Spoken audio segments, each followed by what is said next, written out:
Good morning and welcome. I will call to order the Board of, excuse me, the Board of Health agenda for September the 24th, 2025. We just have one staff member here. Andy Wilson's our local emergency response coordinator, and he'll be presenting the spotlight. Thank you.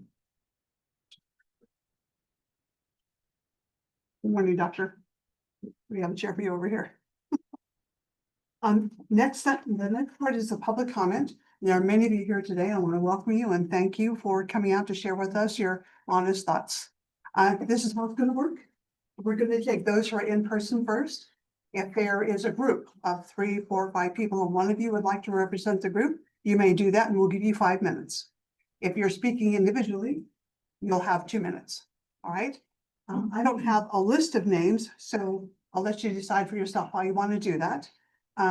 And I will say, I know somebody has signs. We ask that you please not hold the signs up during the public meeting. Okay. I think that's it. I don't have a list. So who would like to start? When you come to the podium, either as a group or as an individual, please state your name for the record and speak. Yeah.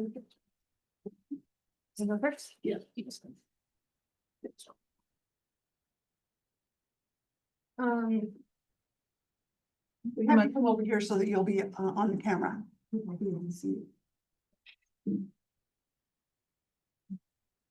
Very good. My shot good, everyone. Good morning. Thank you so much. My name is Lilian. I'm speaking today on behalf of Yakima Community Aid. I want to take the time. I was originally going to take the time today to respond directly to the email Commissioner Magee sent us after we sent that letter. And then raised concerns about the health board's decision to draft this. Even though I see she has decided not to attend today, I'm going to reply anyway, just because I didn't want it to just keep it to the public record. So I hope, she gets this. Commissioner Magee told us that we must not have read the letter that y'all drafted. We read it multiple times. In fact, we watched that video multiple times, cried about it multiple times. We also listened to that meeting where she not only defended, but doubled down on using the term illegal alien. And that she knew exactly the impact that language has and the impact that it has when she cites the same anti-immigrant rhetoric of criminals coming through the southern border to invade the beautiful city of Yakima in our county. It's dehumanizing, and I'm sure you all know that. And it was meant to send a message, and I'm sure you all know that. The goal here is not protecting this community, right? When we use that language, the goal is fear. And Amanda McKinney said, that letter simply says and asks state leadership to coordinate with federal authorities to deal with what's going on. But the impact continues to be the same. It's publicly inviting federal immigration agents into our city, terrifying families who are already terrified, and destroying what little trust remains in public health in this community. And to the rest of this health board, frankly and wholeheartedly, shame on all of you for sitting while your colleague pushes rhetoric that scapegoats your neighbors, your family members, your patients, and your friends. That's not leadership, it's cowardice. And I truly hope that whatever happens because of this letter will be, and you fully, hold this in, that this will be in your hands. So you said you were speaking for a group, is that correct? I'm speaking on behalf of Yakima Community Aid, yes. Are there any other members here that she's speaking on behalf of? Anybody else? 2? There might be some online. Okay, then go ahead. We'll give you the rest of the time. Yeah, so, I hope that whatever happens because of this letter will be on your hands. And I hope that you feel that weight of that every single day, every day that y'all are in church or at a Denny's or whatever places you frequent. We submitted a petition signatures of nearly 800 people in this community that they signed, demanding that you retract this letter. And, you publicize the fact that you will not cooperate or try to cooperate or ask the state to cooperate with federal enforcement and begin to repair the trust that you've already shattered with the people that you are supposed to serve. Thank you. Thank you.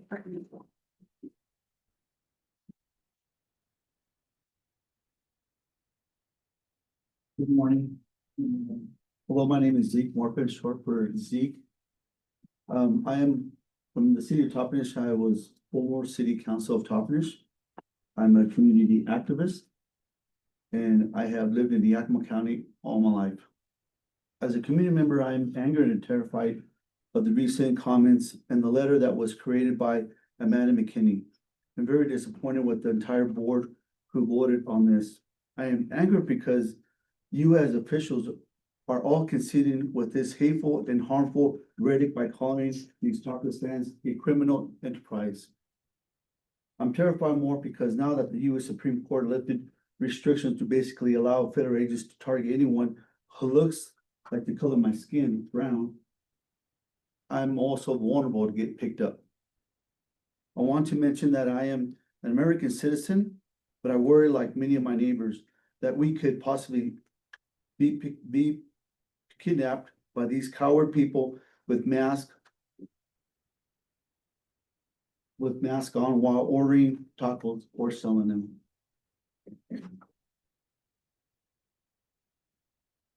This letter that was written and delivered is very divisive. It sends a negative, impactful message to our communities. And it needs to be retracted. It needs to be retracted with an apology because it's not only targeting my brown people, but is harming our communities. When this letter was publicized by Yakima Republic and social media, it immediately sparked racial harassment. It sparked racial attacks. It sparked racial slurs. I mean, is this what Yakima County stands for? Is this what Yakima County Health District city officials stand for as well? Bottom line is that Mexican Latino communities, we are not panhandlers. We are not homeless people. We are a community with simply trying to provide for our families. Look, if taco stands owners don't have business license, then enforce it. And that if they don't have health permits, then enforce that as well. And cite them with, fines. But by not having health permits doesn't make them criminals. We're not criminals. I'm sorry, but your time is up. We appreciate you being here. Thank you. I want to say the last thing. I just got to move on. If you want the city and the county to prosper, be compassionate. Find Christ in all this and reconsider by making a motion to retract this bad request to stop further division. And let's better our relationships with our communities with programs for the better sake of our county and our cities. Thank you.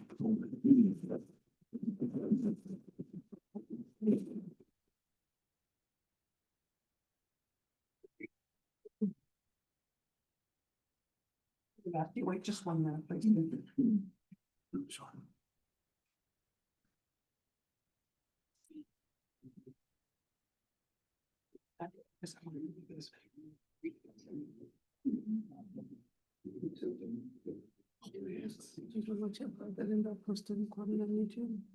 Thank you for your patience.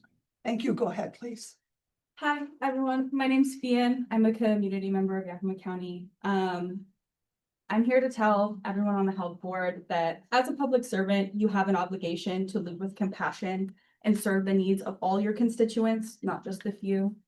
And as we all know, and why we're all here on August 27th, the Yakima Health Board voted to send a letter and voted to send a letter inviting federal immigration agents to target unlicensed food workers and calling them a criminal enterprise. Others have already spoken more eloquently than me that is dehumanizing language. We already know that. We know the impact is fear, causing people to lose trust in our regulatory agencies when they're already losing faith in them on the federal level. And this loss of trust threatens everyone's safety. Public health and public servants should focus on education, prevention, and collaboration, not punishment and threats to life and community that come with deportation. People die in detention centers. Do you know that?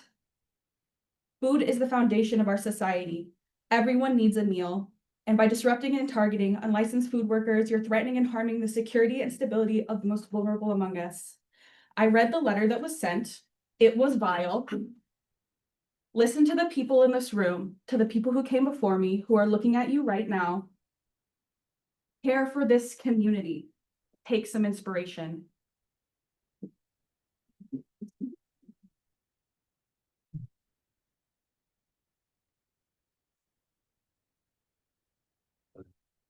Morning,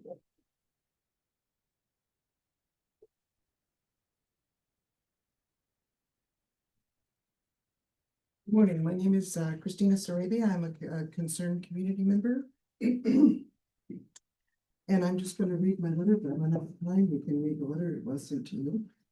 I have watched with disappointment your board meeting on August 27th, 2025, where you voted unanimously to support a letter a member wrote regarding the issue of non-compliant food service vendors in the county of Yakima, referring to these non-compliant, unlicensed vendors as illegal aliens and likening them to criminal enterprises.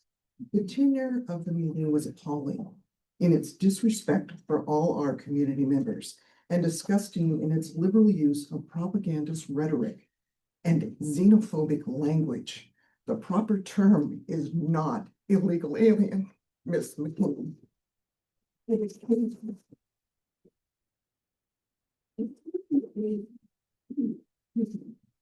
appropriately, this issue was referred to law enforcement agencies in the valley, asking for assistance in managing food vendors that are blatantly not complying with current law and putting the health of our community at risk. Inappropriately, this letter was also sent to ICE, presumably in an effort to get immigration authorities to do your job for you. As a community member, I would prefer you revisit your stated mission and get back to doing your job as a health authority in Yakima County. Leave your political leanings and biases and do the work for all the Yakima community. Immigration is not your responsibility, nor is cooperating with immigration as they set upon our community, targeting not only criminal elements, but any low-hanging fruit they can terrorize. It is well documented that ICE has not only captured some criminals, but also hardworking, long-established community members.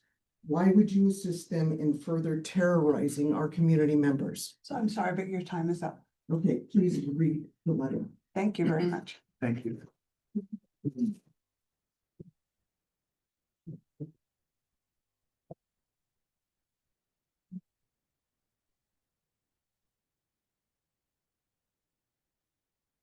Hello, my name is Mimi Sanchez, and I'm here today as a community member who has a deep love for Yakima and wants to see all of our residents thrive. I'm deeply ashamed and disappointed in the board decision to send in a letter that invited federal officials into Yakima. Commissioner McKinney very cowardly chose not to show up today because she knew what she did was wrong. During the August meeting, Commissioner McKinney said that she liked to call things what they are, so let's do that. The reality is Amanda McKinney is a fascist. The decision the board made racism, xenophobia, and fear-mongering. You aren't enforcing health standards. You invited federal immigration agents to target workers instead of supporting them with clear cultural competent guidance. That's punishment, and it's not public health. You capitalized on concerns about human trafficking to justify inviting ICE and other federal agents into our community. You are using these concerns as a way to scapegoat our communities. Human trafficking is a serious issue that deserves its own attention, but using it as a blanket justification to target all unlicensed food workers is misleading and harmful. This approach criminalizes entire communities instead of focusing on actual cases of exploitation. We have local orgs and statewide organizations that will help with human trafficking and labor trafficking. So why aren't you partnering up with them if that is your concern? Because clearly your concern is not unlicensed workers. Your concern is that they're undocumented and you don't want them here because you're racist and you're fascist.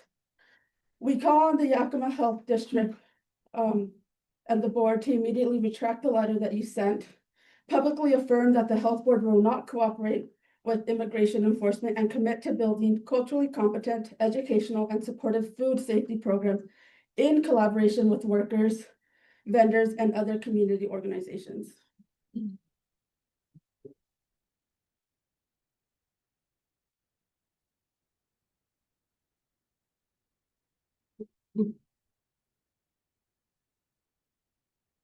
My name is Joanna Louise McKinney, and although I'll be reemphasizing what community members already said, I do want to remind each of you that some of you are elected officials. The fact that Amanda McKinney is not here is, although disappointing, not surprising. The letter sent by the board on August 27th led by men in the community with personal opinions, is not only disappointing, but appears to lack any substantial evidence. I don't see any data on any foodborne illnesses. I don't see any data on the alleged human trafficking allegations. Without these, your claims are simply harmful and malicious. Your remarks at the last board meeting show a misunderstanding of this board's role and the consequences of your actions. Calling for immigration enforcement does more than remove these vendors that you claim are criminals. It puts entire families at risk. It instills fear and erodes the trust of our community. Public health only works when the community trusts its leaders. And your approach undermines both trust and this board's credibility. This decision also threatens the workforce that sustains this community. Growers are already facing labor shortages and rising costs. These are the very voters that support each one of you. I hope you know that. How will you answer to them when their essential workers are gone? Ignoring this will directly harm our local economy. So I urge you to rescind this letter and focus on the work you were elected to do, which is protecting health and not tearing communities apart. If your goal is instead to push a personal agenda, I suggest that you reconsider whether you should remain in this role. Thank you.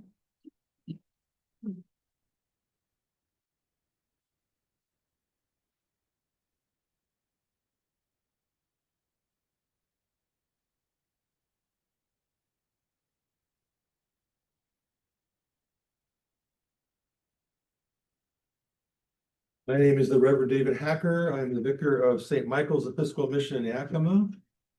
I'm deeply concerned about the board's August 27th decision to invite federal immigration agents into our county in an attempt to handle the issue of unlicensed food workers in our community. As a Christian leader, I follow Jesus, who said, "As you welcome a stranger, you are welcoming me." Jesus himself would have read these words from Leviticus in the Hebrew scriptures. The foreign residing among you must be treated as your native born. Love them as yourself. I believe that in order to fulfill the vital work of promoting public health, this should be the attitude of the health district as well. As it should be, there are no questions about immigration status when applying for licenses for the health from the health district. Public health, not immigration enforcement, is your mandate. I support protecting workers and preventing exploitation, but the current direction of the board only furthers mistrust, fear, and not safety. Inviting collaboration with ICE in Yakima County puts immigrant families, small businesses, and public health at risk. It further drives people underground and into the shadows. It discourages people from cooperating with health inspectors and reporting abuse, and it does nothing to address the root causes of trafficking and food safety issues. So I urge you to reestablish community trust by immediately retracting the letter sent to federal reinforcement, committing to non-cooperation with immigration enforcement, including ICE, committing to building culturally competent educational and supportive food safety programs in collaboration with workers, vendors, and community organizations. These steps will protect everyone's health while respecting the dignity and safety of all Yakima County residents. Thank you. Thank you very much. Thank you for listening to me. Thank you all for the vital work and the responsibility you have to take upon yourselves to protect public health.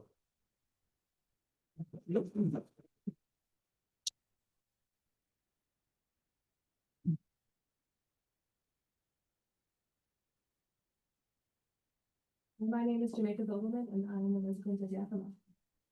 You argue that breaking food safety laws should come with consequences, but I want you all to reconsider the specific consequence that you are attempting to bring to the food workers and to all immigrants of our town.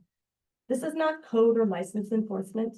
This is not how the health board protects the health of the community. It is aiming a target at a vulnerable group. ICE officers are untrained and unqualified. We have seen them act with physical brutality. They have dragged parents into vans and left children alone off the side of the road.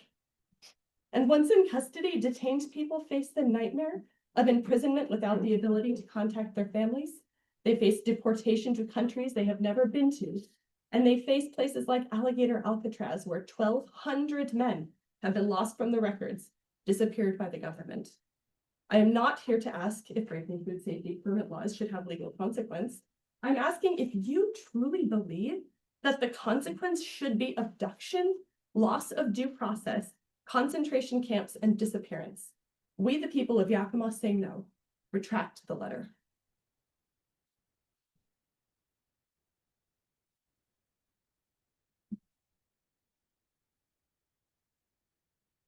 My name is Christina Gonzalez Torres, and I'm not gonna repeat all of the things that were just said because I'm sure that you've heard them multiple times. And I'm gonna hope that you're actually sitting here and listening. But as I look across the room, I see many faces that I myself have worked with in over 25 years of activism and community work, because that's what I pride myself on. Many of you are city council members, commissioners, doctors, community workers as well. And when we take these oaths, we take an oath to protect and serve our community. And so I ask you to look across the room and look at the faces of your constituents and ask yourself, am I serving and protecting them? Or am I sitting behind a table with a not so hidden agenda? And I might have made a mistake because maybe I didn't pay attention to what I agreed to say. And that's okay, because we all make mistakes, right? I've made mistakes too. But now's your time to look at each other, look at yourself, and say, am I going to continue staying seated? Am I going to continue to protect this letter that obviously is hurting my constituents and my community? Or am I going to stand with my community? Am I going to make a change in that letter? Am I going to try to make Yakima a better, safer place for my community? And let the officials take care of what they need to take care of. Health is one thing, government is another. So now's your time. Do you stay seated or do you take a stand? Because I stand with my community. Thank you.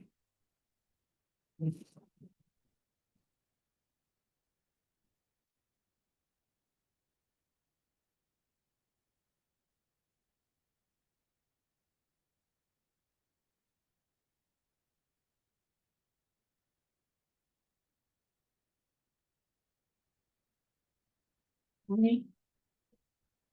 And Lee Mendoza from White Swan. Can you hear me? I don't speak very loud. Yeah, good. I'm a retired RN, and about 20 years ago, I had the privilege of completing a practicum here at the health district while I was getting my master's in nursing. And I learned a great lesson about what public health is all about during my practicum. One of my mentors here was a nurse named Marianne Patno. Some of you may remember her. And Marianne was very, very proud of something that the health district did in the 1990s. In the 1990s, there was an outbreak of Salmonella typhimurium in Yakima County.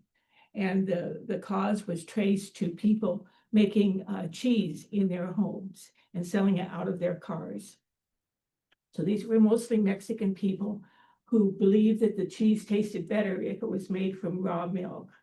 The solution was to get them to make cheese out of pasteurized milk. But it was not an easy thing to do. So the health district, along with the extension service and WSU, worked with some of WELA's, the reflected women from the community, to develop recipes so people could make the cheese out of pasteurized milk. They went a step further and they helped people get licenses to license their kitchens so they could make the cheese legally and sell it. And a number of people developed their own businesses after this intervention. My understanding, it only cost $5,000. To me, that was a great success story and a shining example of what public health is all about. Thank you.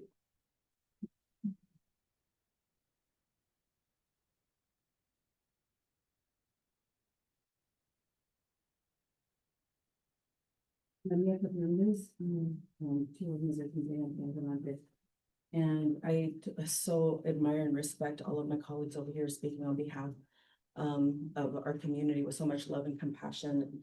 And I want to echo all of those sentiments. But I'm not here to appeal to your Christian morals. Because just like Gandhi said, I like your Christ, I do not like your Christians. Your Christians are so unlike your Christ.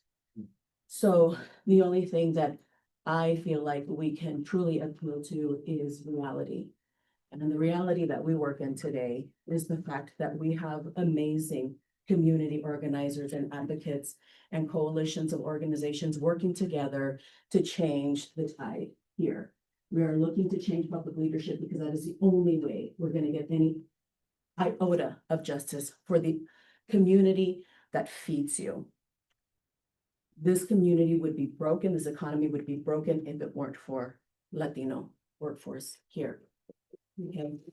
And I want to remind you all that you have amazing organizers here that are here to organize most of you out of office and on the board.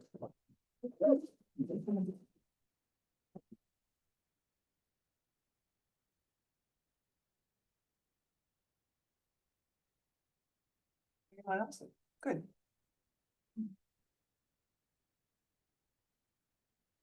My name is Elsie. I've lived in Yakima my entire life, which is 24 years, and I've worked in public health for the last couple of years. And I just want to read the mission statement from the Department of Health, the Washington State Department of Health, which I understand is different than the Yakima Health District. But I think that it really epitomizes what public health is supposed to be about. It says that the Department of Health works with others to protect and improve the health of all people in Washington State.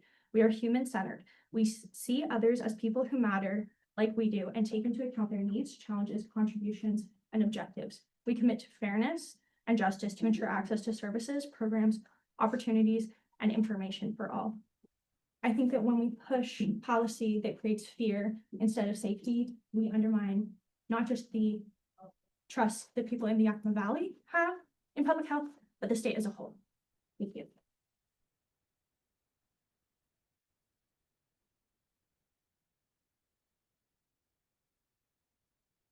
Have any others present who wish to speak? All right, thank you very much for being here tonight. Is it possible? One more, I'm sorry. Go right ahead, please. Sure. My name is Jamie Ortiz. And I just Googled this. In the letter that you guys sent saying that it's a criminal activities. The percentage of ICE detainees who are convicted criminals is a complex and fluctuating figure, but reports from mid to late 2025 indicate that a significant majority of individuals in ICE detention, often around 70 to 72%, have no criminal convictions. Let that sink in. They're not convicted. Are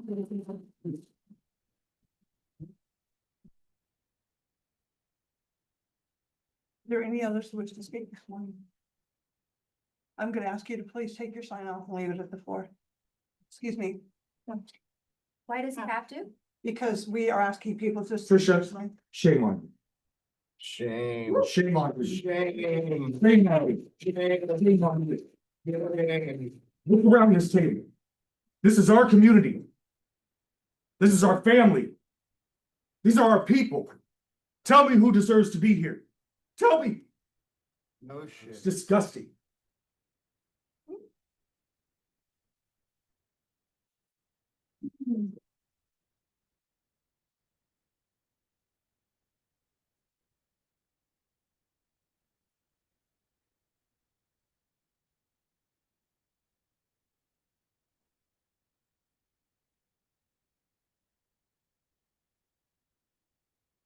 My name is Katy Padilla. I'm here representing Nuestra Casa and the people that we serve. And one of the most heartbreaking things, though we know who stands with immigrants, who does it, and who is doing it just for votes, the hardest thing has been realizing when the Yakima Hills Health District has wanted us or needed us, they reached out to us. And why wasn't this conversation had with organizations that you've been working with since COVID, before COVID, during COVID? I'm looking at Ladon. Ladon, I'm hurt by the quote I read. Nuestra Casa is hurt by the quote you shared in regards to this. you've reached out to us so many times before to have one-on-one conversations. And then how harmful this is and will be to our community. I just can't believe it. Vote him out.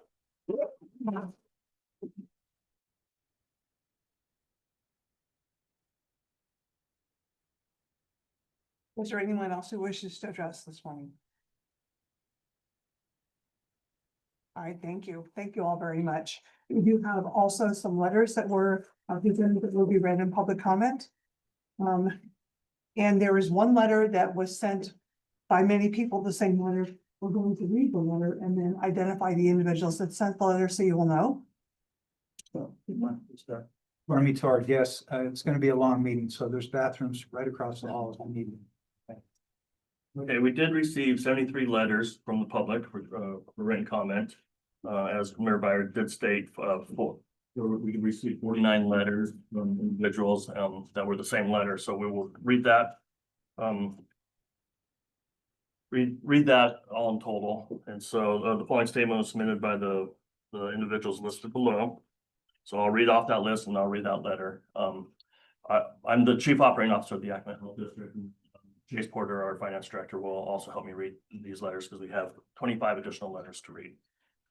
So the letter that we received from 49 different people was Alexander S., Adrienne Mills, Alexis Rodriguez, Amy Nunez, Adriana Rangel, Ashley Rabadon, Andrea Munson, Alexa Sereno, Brenda Madrigal, Satali C, Colleen Anderson, David Romero, Deborah Espinoza, Fernanda Villa Cacho, Gretchen Wing, Hannah Haas, Halen Contreras, Heidi Washam, Catherine Martin, Keegan Livermore, Kelsey Schindler, Kimmy, Laura Escalona Flores, Linda Moore, Liz Wingfield, Laura Lee Campbell, Linda Wall, Madison Moen, M. Mershon, Maria Jimenez Cepeda, Maria Ramos, Michelle Cheryl Moss, Nancy Ging, Nicholas Maritz, Nicole Martinez, Nigel Kingsbury, Phoebe McMultre, Martinez, Rafael Torres, Rebecca Mitre, Lady Nix, Soraya Gonzalez, Tanya Nunez, Taylor Hosford, Tyler Anthony, Vanessa Castro, Vanessa Flores, Vanessa Guzman, and Ren Martin. And the letter reads, "Dear members of the Yakima Health Board, my name is Alex Rodriguez and I live and work in Yakima 98902. I'm writing to express my deep concern about the board's August 27th decision to invite federal immigration agents to our county and attempt to handle the issues of unlicensed food workers in our county. I support protecting workers and preventing exploitation, but this policy will create fear instead of safety. Asking state leadership to collaborate with ICE in Yakima County puts immigrant families to public health. Discourages people from cooperating with health inspectors and reporting abuse. It does nothing to address the root cause of trafficking or food safety issues. I urge the board to immediately retract the letter sent to federal enforcement, commit to non-cooperation with immigration enforcement, including ICE, commit to building culturally competent educational and supportive food safety programs in collaboration with workers, vendors. These steps will protect everyone's health while respecting the dignity and safety of all Yakima County residents." We also had a letter from UR Working Washington. Daniel Alvarez is the executive director.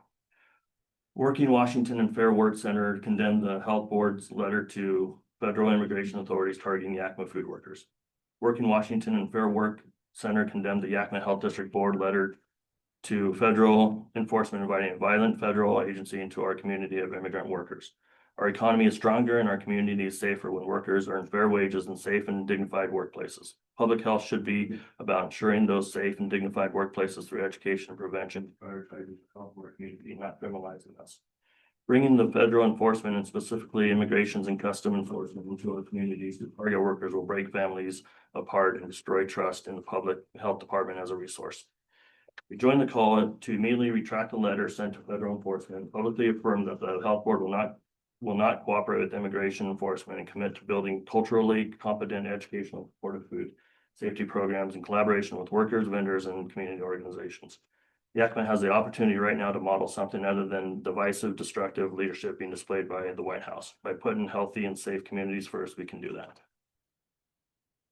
Following letter was written and initialed by 66 members of the community and it's available in English and Spanish. Dear Yakima Health District Board members, on behalf of concerned residents, community leaders, and families across Yakima County, we are compelled to express our strong objection to the letter your board recently sent to Immigration and Customs Enforcement, ICE, characterizing immigrant food vendors as part of a criminal enterprise. This framing is harmful, inaccurate, and deeply at odds with the mission of public health. By inviting ICE into our community, the health district risks eroding trust in public health systems, discouraging immigrant families from seeking medical care or other essential services, and placing hardworking families at risk of separation and lasting harm. Immigrant workers and food vendors are vital to the Yakima cultural life and economy. They are small business owners, parents, and neighbors who enrich our region with tradition, entrepreneurship, and resilience. Criminalizing them undermines, not strengthens, community health and safety. We also cannot ignore the recent incidents in Yakima where ICE agents have targeted and assaulted Latino men from our community. These violent encounters carried out in front of families and neighbors have left many in fear, traumatized, and questioning their safety in their own city. Such aggression is not only inhumane, but also a direct threat to mental health, stability, and well-being of the entire families. These events serve as a stark warning, increasing ICE presence in the Yakima places our community at even greater risk of violent responses. For years, local organizations, leaders, and residents have worked to build trust, health equity, and collaboration between institutions and immigrant communities. We know from lived experience that fear of deportation prevents families from accessing healthcare, reporting illnesses, or engaging with the very public health systems that are meant to serve them. We urge the Yakima Health District to retract the letter to ICE and issue a public statement reaffirming your commitment to health equity for all residents regardless of immigration status.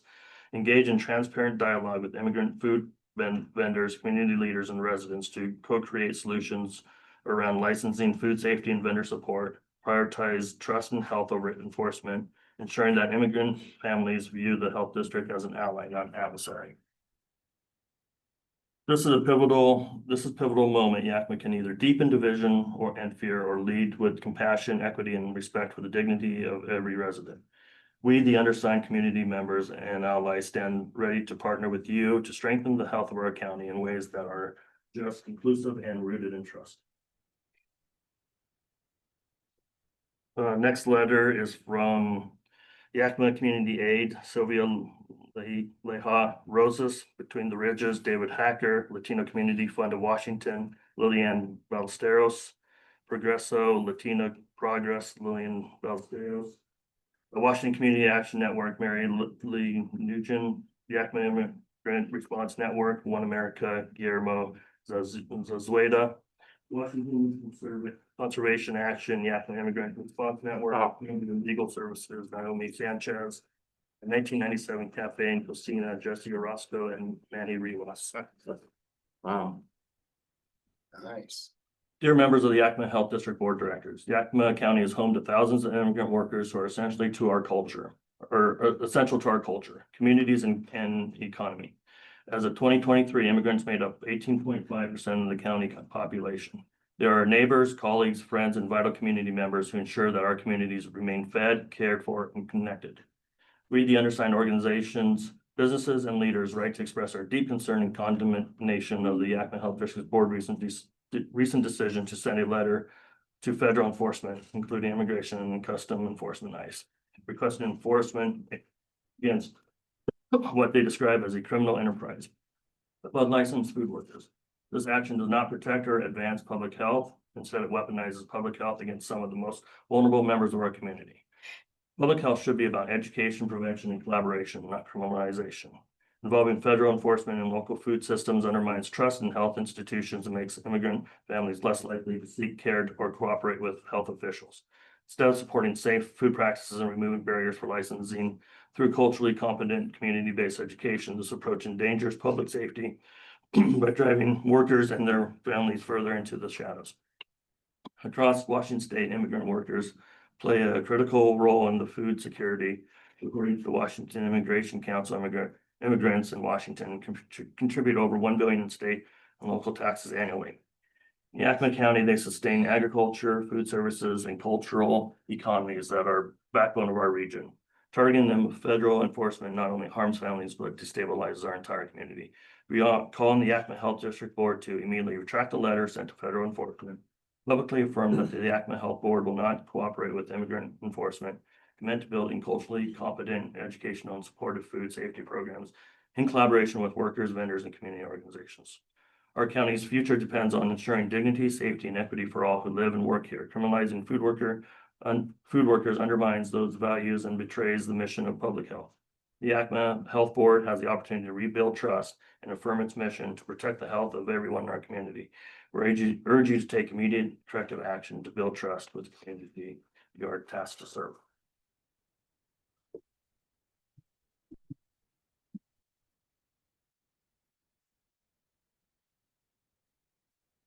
That's Duthoff, Yakima Health District. I am aiming to submit the following as public comment from the September 24th, 2025 Yakima Health District Board of Health. Dear members of the Yakima Health Board, my name is Kat Stuthoff and I live in Yakima County and work in downtown Yakima. I'm writing to express my disgust and outrage at the board's August 27 decision to actually invite federal immigration agents to our county in an attempt to handle the issue of unlicensed food workers in our community.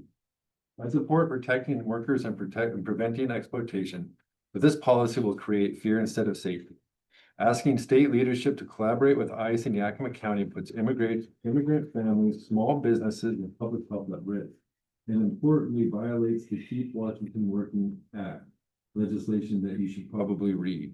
Their blatant discriminatory words and actions discourage people from cooperating with health inspectors or reporting abuse, and does nothing to address the root causes of trafficking or food safety issues. As someone who is educated on and has worked on human trafficking issues, I'm especially appalled at your unfounded and poorly informed use of the injustice to attempt to justify your actions. I urge the board to immediately retract the letter sent to federal enforcement, commit to non-cooperation with immigration enforcement, including ICE, commit to building cultural, competent, educational, and supportive food safety programs in collaboration with workers, vendors, and community organizations. These steps will protect everyone's health while respecting the dignity and safety of all Yakima County residents. Outrage, Kat Stuthoff. From Madana Bennett's. Our community members deserve to feel safe to work, live, and participate in keeping our valley healthy regardless of their immigration status.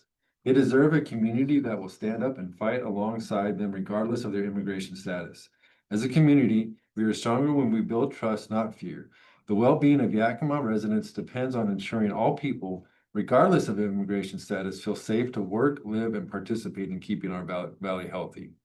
Please listen to the voices of your community and take steps that prioritize true public health and safety over punitive enforcement. Thank you for your attention. Sincerely, Madonna Bennett. From Elizabeth Cooper.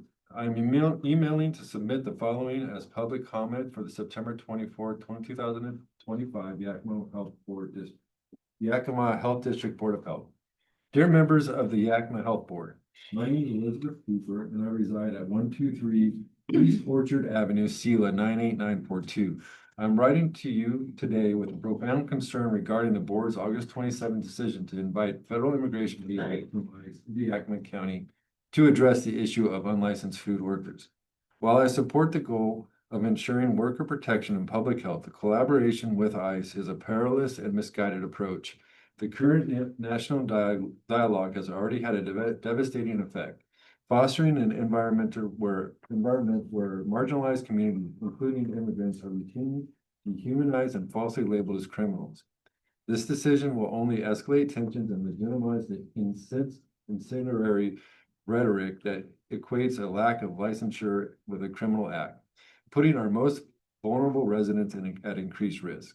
The use of ICE in this manner relies on tactics that would have led to wrongful detention of individuals and deportation to hostile and dangerous environments. Critically, this policy offers no practical tools for getting to the root of why workers are unlicensed in the first place. It sidesteps systematic issues like inaccessible training, language barriers, or financial constraints that prevent individuals from gaining proper documentation. Instead of providing pathways to success, this measure instills a pervasive fear that deters individuals from cooperating with health inspectors or reporting dangerous labor practices. This will inevitably harm public health and safety, making our community less secure. I urge you to reconsider this deeply flawed policy. We must pursue solutions that address the systematic causes of this issue and foster trust within all of our communities, rather than one that relies on tactics that terrorize and divide. History has repeatedly shown us where this is a path of fear and dehumanization leads. This board has the opportunity to stand on the right side of history and choose a different, more just course of our community. I urge the board to immediately retract the letter sent to federal enforcement, commit to non-cooperation with immigration enforcement, including ICE, commit to building a cultural, competent, educational, supportive food safety programs in collaboration with workers, vendors, and community organizations. These steps will protect everyone's health while respecting the dignity and safety for all Yakima County's residents.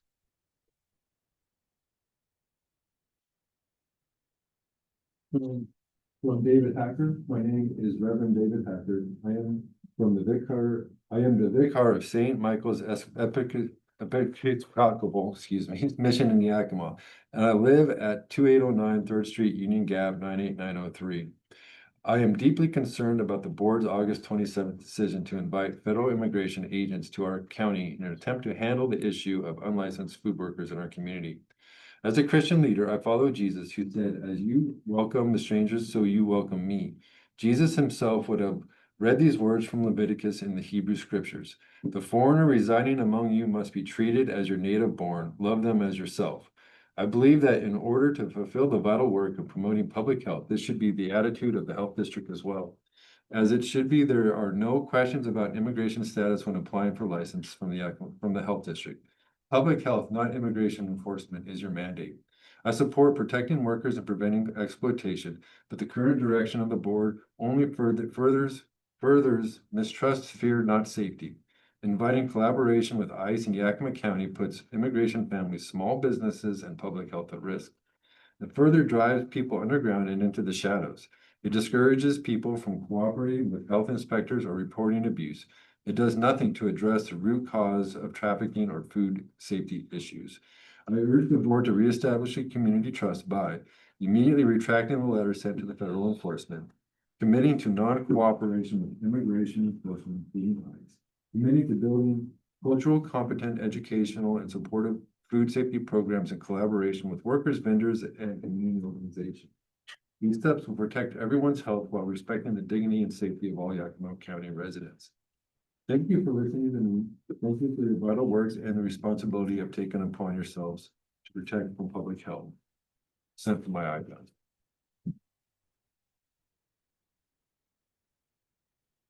From Alita Elia, public comment on Yakima Health Board's letter to ICE. The Yakima Health Board. My name is Ali Alvarez. I'm a social worker and former consumer health worker who served in Yakima Valley and surrounding areas. I've walked alongside immigrant families, food vendors, and community members who face daily barriers just to survive. I've seen their strength, I've seen their fear, and I've seen how a system like yours can protect or punish. The decision to submit a letter to ICE is not about public health. It is a racist, hateful act that puts lives and livelihoods in danger. I've seen this kind of targeting before in Pasco, and I know exactly what it is. Let's be honest, this is vulnerable. It's a deliberate attack on vulnerable communities, and it will hurt children, families, and entire neighborhoods. The harm is real, and it will echo far beyond this vote. You are not protecting anyone. You are weaponizing your authority against the very people you should be standing beside. Immigrant vendors are not criminals. They are workers, parents, neighbors. If you cared about health, you'd be breaking down barriers and building trust, not calling ICE. Let the record show this was a unanimous vote, 10 in favor of 0, 10 in favor, 0 opposed.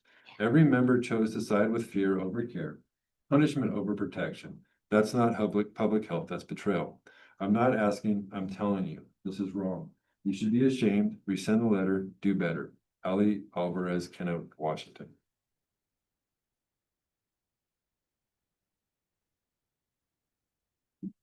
My name is Elizabeth Meza and I live and work in Yakima. I'm writing to express my deep concern about the board's August 27 decision to invite federal immigration agents to our county.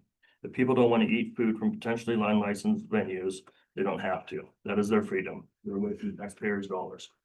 I urge the board to immediately retract the letter sent to federal enforcement, commit to non-cooperation with immigration enforcement, including ICE, commit to building culturally competent, educational, and supportive food safety programs with collaboration with workers, vendors, and community organizations. These steps will protect everyone's health while respecting the dignity and safety of all of Yakima County residents.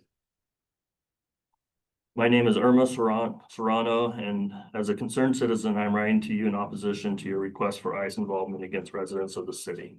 I invite you to go back and review your job description, review the code of conduct and the code of ethics for the city of Yakima. I also invite you to read the administrator's welcome from your Yakima Health District website.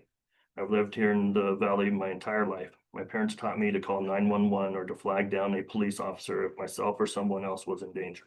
We now also have hotlines such as Crime Stoppers and human trafficking. Calling ICE not only puts adults' lives in danger, but children's lives as well. I believe calling ICE on a certain group of people could possibly be considered a hate crime. ICE is constantly breaking the constitutional laws of the United States. Stop spreading hate, fear, and distrust in our community. I'm here to be helpful to all, make the right choice, and retract. Thank you for your time.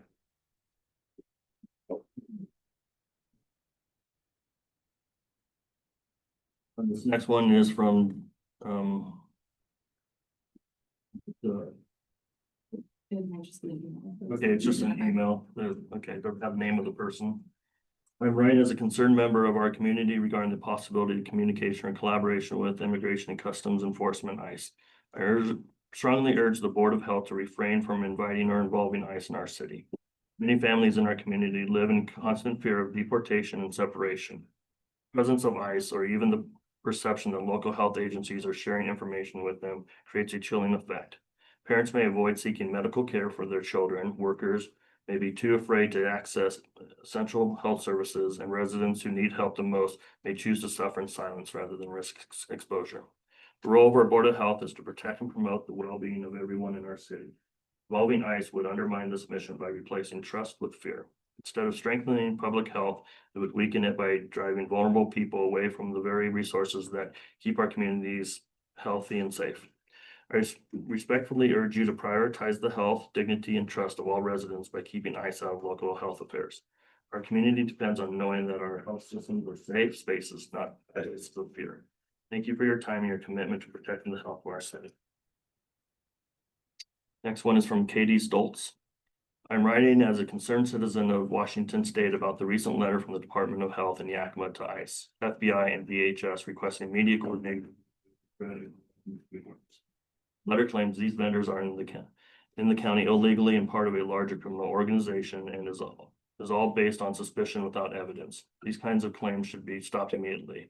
This kind of fear mongering from a State Department is critically problematic and should not be moved forward. Increased ICE activity will negatively impact local businesses, the local economy, and immigrant communities. Please consider taking action on this request. My name is Laura Gonzalez Sanchez, and I live in Grandview, Washington. I'm writing to express my deep concern about the board's August 27th decision to invite federal immigration agents to our county in an attempt to handle the issue of unlicensed food workers in our community. I support protecting workers and preventing exploitation, but this policy will create fear instead of safety. Asking state leadership to collaborate with ICE in Yakima County puts immigrant families, small businesses, and public health at risk. It discourages people from cooperating with health inspectors or reporting abuse, and it does nothing to address the root causes of trafficking or food safety issues. As a youth in this county, I have experienced a welcoming environment from seeing all of our local vendors expanding. Not once have I thought anything or have seen anything negative come from this. All these local vendors have helped build a community that uplifts the way we see and enjoy our city. I urge the board to immediately retract the letter sent to the federal enforcement, commit to non-cooperation with immigration enforcement, including ICE, commit to building culturally competent, educational, and supportive food programs in collaboration with workers, vendors, and community organizations. These steps will protect everyone's health while respecting the dignity and safety of all.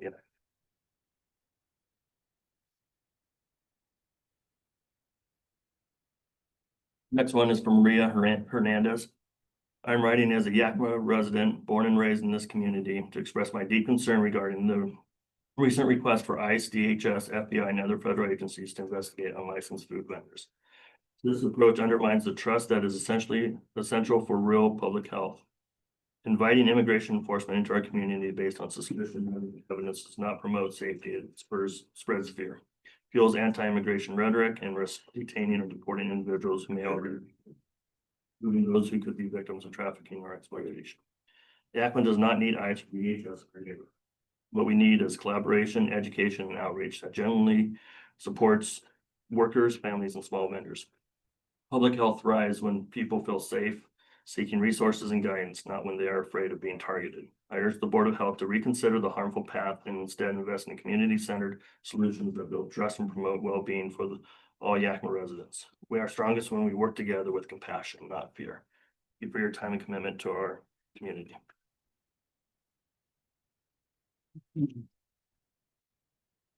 From Annalisa Hardy.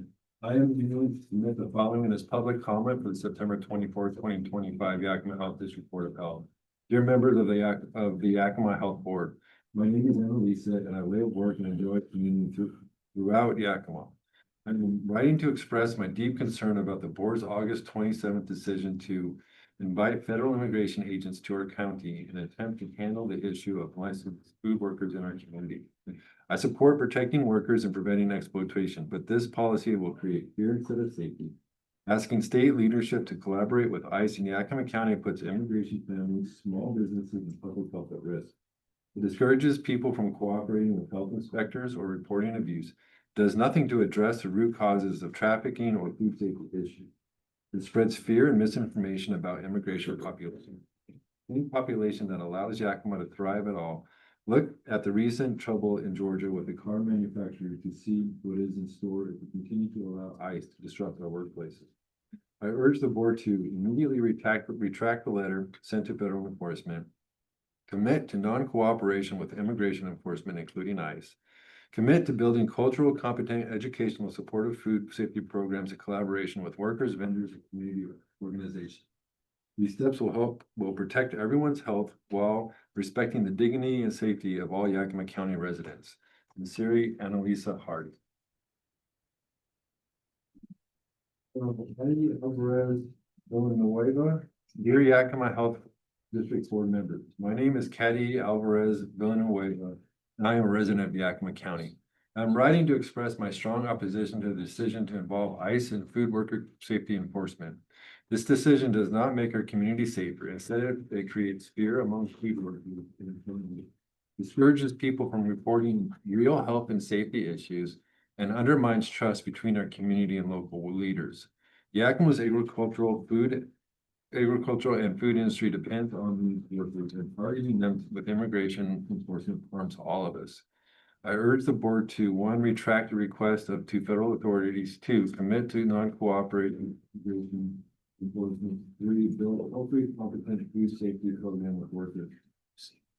By doing so, we protect public health, defend the dignity of food workers, and show leadership that truly serves all Yakima residents. Thank you for your time and for your considering my comment. Zest, Gabby Alvarez Villanueva, Yakima County resident. From Christina Serbia, Yakima County Health District Board of Directors. I have watched with disappointment your board meeting on August 27, 2025, where you voted unanimously to support a letter a member wrote regarding the issue of non-compliant food service vendors in the County of Yakima, referring to these non-compliant, unlicensed vendors as illegal aliens and likening them to criminal enterprises.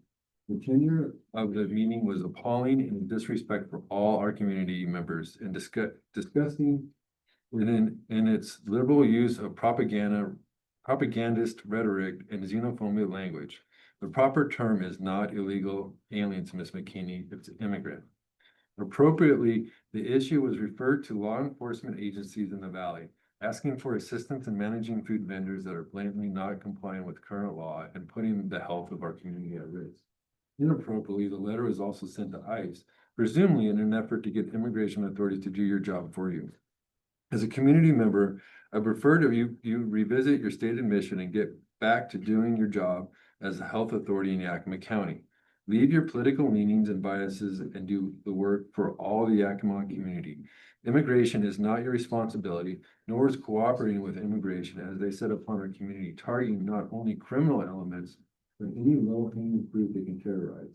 It is well documented that ICE has not only captured some criminals, but also hardworking, long-established community members.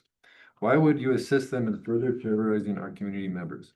Perhaps, as a member suggested in your meeting, you could put more energy into educating the public of the dangers of eating at unlicensed vendors in a manner that is respectful to all cultures in the valley.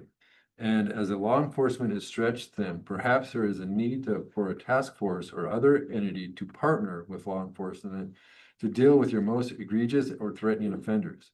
Or perhaps code enforcement changes could give you more tools to stamp out these repeat offenders. Clearly, the immigration authorities have no place in educating compliance. That is your job. As a citizen of Yakima, I am asking you to. Your immediate attention will be appreciated. Christina Serbia. I'm writing to express my concern about targeting unlicensed vendors in the city of Yakima. I understand that the concern is regarding possible trafficking, which I believe is a very important issue. If this is in fact the concern, then I would ask that the fruits of these efforts be with the people who are facilitating the trafficking and not the vendors themselves. The vendors, as you know, would be victims of labor trafficking and would benefit from the appropriate services to help them recover from exploitation. We could help them access proper courses to become licensed, food safety certified, and get access to commercial kitchen spaces adequate for food prep. I ask you to strongly reconsider your approach to the issue of unlicensed vendors and possible labor trafficking victims.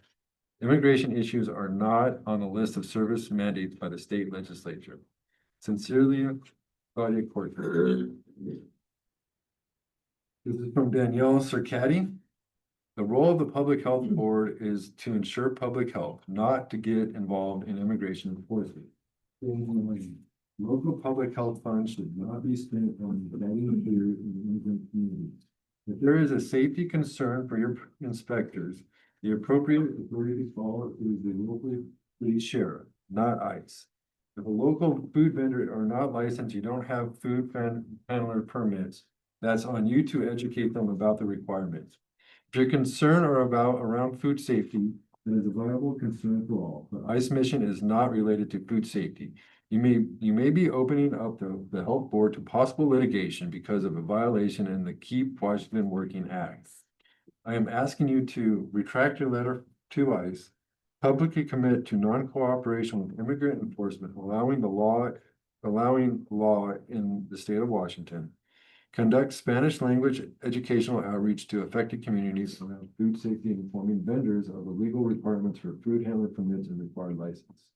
All best, Danielle Circati, Yakima resident.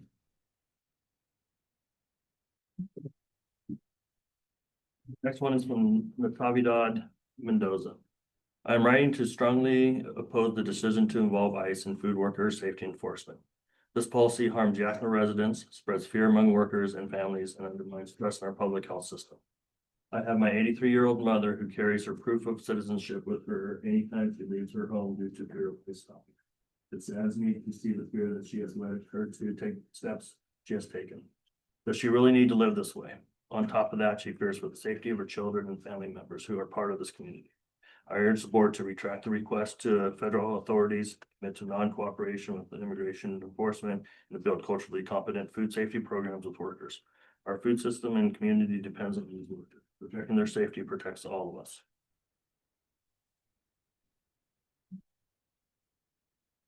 My name is Paul Tabioyan, and I live in and work in the city of Yakima and city limits in Yakima County. I'm writing to express my deep concern about the board's August 27 decision to invite federal immigration agents to our county in an attempt to handle the issues of unlicensed food vendors in our community. Please provide the operational charter information or legal organizational entity information that allows the Yakima Health District to choose victimization of community members over the legal educational responsibilities of the health district. Please outline and provide the community of Yakima with all the legal supporting information that is required to prosecute without proof people within our community. Please also take legal action according to your organizational bylaws and governing documents, as there is no real proof, research, or other community outreach processes that support your board decision to create such a discriminatory letter that has only one purpose, but to victimize our community members and to create a fear and hostile environment supported by the Yakima Health District.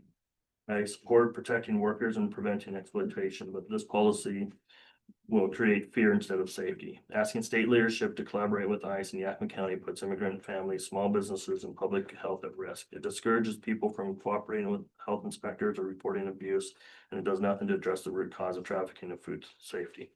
I urge the board to immediately retract the letter sent to federal enforcement, commit to non-cooperation with immigration officers, including ICE, commit to building culturally competent educational and supportive food safety programs in collaboration with workers, vendors, and community organizations. Publish all supporting documents, meeting minutes, and publish all supporting documents, meeting minutes, and organizations that the Yakima Health District has. These steps will protect everyone's health while protecting the dignity and safety of all.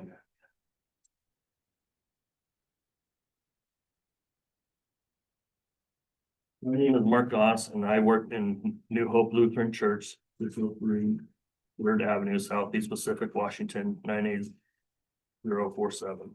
I'm writing to express my deep concern about the board's August 27th decision to invite federal immigration agents to our county in an attempt to handle the issues of unlicensed food workers in our community.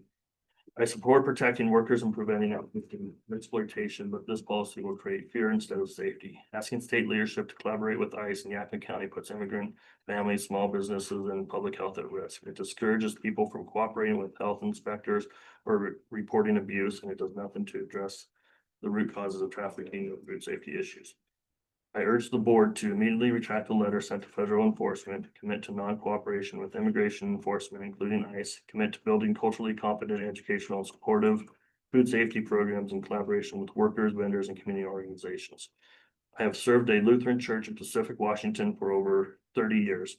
We are privileged to serve our communities with our neighbors, many who are new immigrants from around the world. Several years ago, leaders in our town decided to cooperate with ICE for the public good and without engaging the community itself.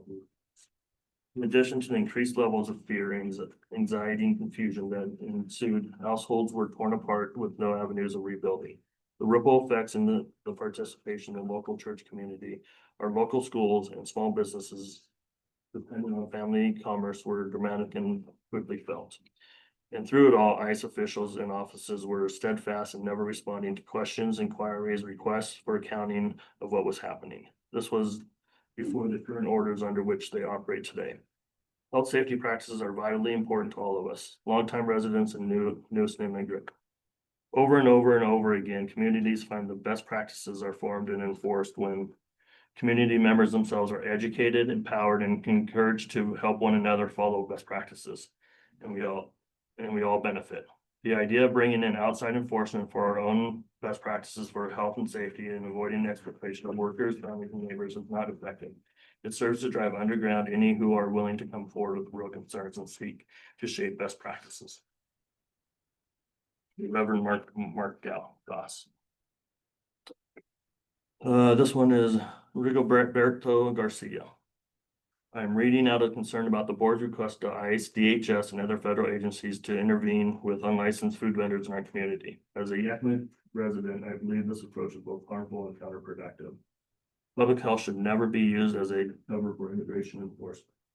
Families and workers are made to fear detention or deportation. They avoid reaching out for help, medical care, or education. This creates deeper risk for everyone in Yakima, and it erodes the trust that our health system depends on. Targeting people on suspicion alone without evidence does not serve justice or community safety. Instead, it singles out immigrant workers and small vendors, many of whom are simply trying to make a living and provide for their families. Some may even be vulnerable situations that require protection, not punishment. If the goal is truly public health, the board should invest in community outreach, culturally appropriate education, and resources to help vendors meet the health standards. These solutions will build trust and strengthen Yakima. While enforcement heavy tactics will only create fear and division. I respectfully urge you to reverse the decision and commit to an approach that reflects fairness, compassion, and the real mission.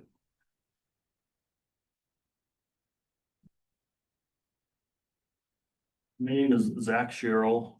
I live on Santa Rosa Drive in Terrace Heights. I'm writing to express my deep concern about the board's August 27 decision to invite immigration agents into our county in an attempt to handle the issues of unlicensed food workers in our community. After reading the letter drafted by Commissioner McKinney, it is not clear how or why this is an immigration issue. There is no evidence presented to suggest that this is anything other than a local law enforcement issue.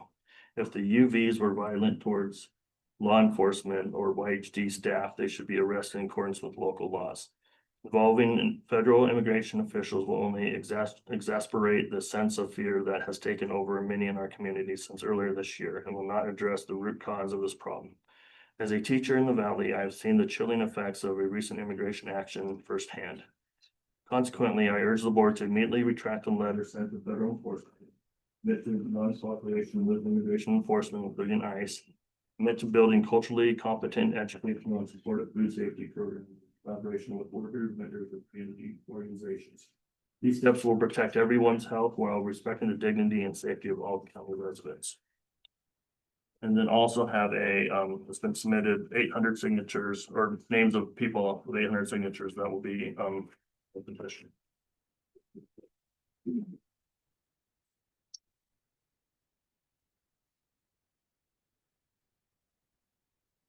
That ends the public comment section of the meeting. Generally, this is not a time where the board would respond. We do have at the end of the meeting another opportunity to do that. We want to move on with today's agenda. Madam Mayor, if I may, as you stated, we do have item number 9, other business which would be the opportunity for this board to bring forth any items. Particularly the letter, but due to the number of folks in the audience, both in person and online, I'd like to make a motion that we move item number 9, other business, to directly follow item number 4, consent agenda motion, so that this letter can be brought forward.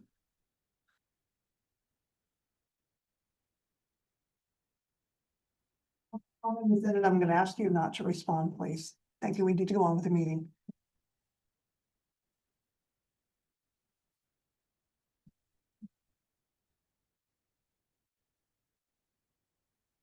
Request. Thank you.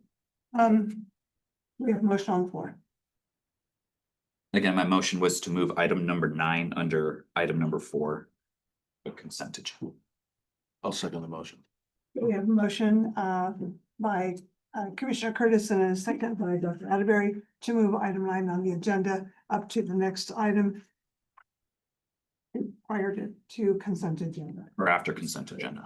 After consent agenda? Okay, thank you. Yep. Right. So we're going to take this with a show of hands. All of those in favor, please raise your hand. I'm sorry, you're not allowed to vote. I'm gonna do it anyway. Thank you. Once again, so I can count it out. Okay, we have any opposed, raise your hand. All right, motion passes. Thank you. All right, we're going to go next to consent agenda. All items listed are with an asterisk are considered routine by the health board and will be enacted by one motion. There will be no separate discussion of these items unless a board member requests, in which event the item will be removed from the consent agenda and considered in its normal sequence on the agenda. Does the person on the board wish to remove an item from the consent agenda? Right, hearing none, Mr. Ibach, would you read it, please? August 27, 2025, Yakima Health District Board of Health meeting minutes. Payment of accounts payable and payroll issued in August 2025 in the amount of $1,268,825. Thank you.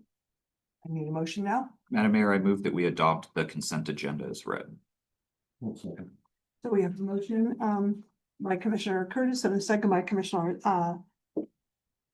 Magee. Thank you very much. To approve the consent agenda as read. All those in favor, please say aye. Aye. Any opposed? All right, motion passes. Thank you. All right, we are going to then go to item 9, which is other business, and we're open for discussion. Perhaps you'd like to start, Commissioner? Sure. So first I want to thank all the folks that attended in person, all the folks over the last month that have submitted written comments. I think today we really heard a request from our community to do 3 things, 2 of which I am in favor for, and I will elaborate on why I am not in favor of one of them. I believe that the comments we've received One is to retract the letter that we submitted in August. Two is to commit to not working with federal ICE authorities. And the third one is for the health district to issue an apology and commit to community collaboration. I support retracting the letter, and I also support issuing an apology and committing to rewriting the letter and actually addressing what I believe was the intent of the letter, and why I supported it was to address the malicious actors across state lines that prey upon our vulnerable population seeking to better their lives for profiteering. That was why I voted for the letter. So with that, Madam Mayor and Board, I would like to make a motion that the Health District retract our August letter.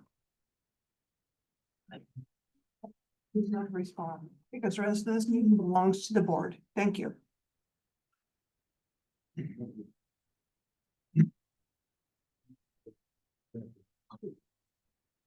Thank you, again to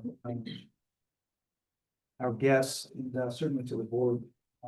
Commissioner Curtis, you mentioned two things, if I may. You said for the health district to retract the letter, that health district did not send the letter. So I'm gonna ask politely that that be amended to the health board retracting. the Yep, that was my intent. Thank you. And the other, if I may, you mentioned three issues, and currently this health district does not work with outs or law enforcement in terms of immigration issues, and will not work with most immigration issues. So that's not on the agenda, but the board has the privilege to have that discussion. Thank you, Andre. And I plan to address that after this motion, because I do think they're very separate. Thank you, sir. Well, maybe if I could speak for just a bit, I appreciate the comments that have been given today, and as I look at the letter, I think my reasoning for voting was pretty much in line with what Commissioner Curtis has described here. The letter's been sent and it's been received. So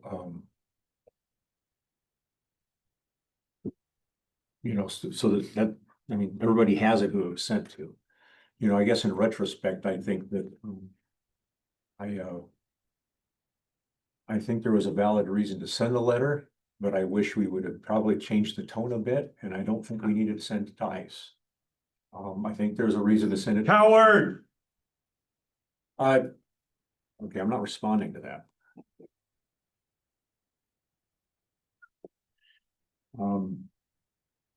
There's a difference. I'm well aware, as someone who's a former farmer, that there's a big difference between criminal aliens who've come here to sell. Coward! We just. Snake! Get your fact straight! No. You work for us. Let that be a reminder. No kidding. Public comment is now closed. Someone gave me. Criminal. Please. Come on, Ladon. We're here to If be. someone crosses the border selling drugs, that's a criminal Oh, act. that's what they are. It's all drug dealers. Criminal act. No. Let me finish. I'm gonna ask a favor, please. I think that in a public meeting, with public discourse, decorum, dictates that we allow people to speak.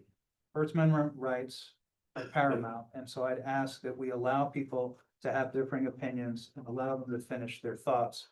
And then there's always the opportunity for people to disagree, which is what many of you are here to do. So I'm gonna ask again for polite conversation and to respect the fact that our open public discourse is now closed, and we'd allow for the board at least to express their.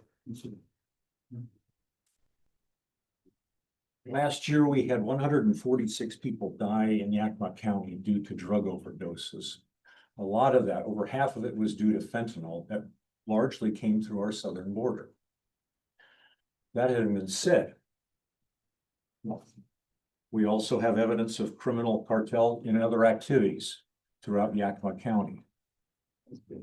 That having been said, we have a lot of people who came here to the United States from whatever country it was, simply because they were looking for a better way of life. Because we had a federal immigration system that was very expensive, very slow and cumbersome. And it was very difficult to do it the legal way. On the other hand, we also had farms and other businesses that needed them to be here. These people, I know many of them, They've worked for me. I've worked with them. We are friends after decades. They, the only thing that they've done was counter the law was crossing the border. I asked one of them once, why, what caused them to bring their wife and 2 small children across the border to Washington State years ago? And he told me starvation is a powerful motivator. And I've never forgotten that. Okay. So I want you to know that I understand that there's a distinction. There's a difference here. I don't think anybody should have objection to the idea of pursuing criminal activity and making our communities safer, whether they are here legally or not. That's a different matter altogether. I have spoken to our Congressman Dan Newhouse about a bill which he has put forward to try to rectify this, because we have to find a place for these people in the middle who are assets to our community to gain legal status. And there are efforts underway to do that. I have concerns like many of you about what activities ICE could do where they're not just going after criminal elements, but people that are just simply here to work and to raise their families. So with that having been said, I can also tell you that I've spoken to our sheriff about this issue. The sheriff's office, their responsibility, they are bound. We are a public subset of the state government, and so we have to obey state law. They do not get involved with clearly immigration issues, which would be considered a civil matter. If someone is involved in criminal activity, whether they have documentation or not, then they will be involved. I do also want to advocate for the health district for just a minute, because they do actually do bilingual outreach to our community regarding food safety. That has been documented. We've actually had those presentations in our health board meetings. So I think you need to know that that is an active program that the health district does undertake. So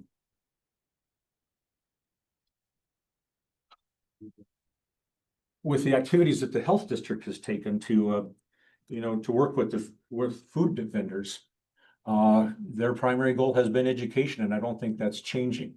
We did see something different happen this year where they would address people, food vendors, instead of going to get a license, would pop up again the other day, again without a license, and again without a license, and again without a license.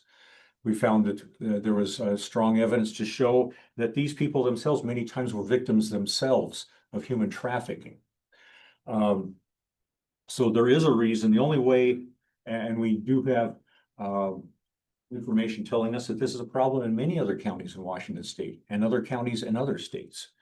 The only way to actually be able to go after these cartels is to actually involve other law enforcement from state and federal levels.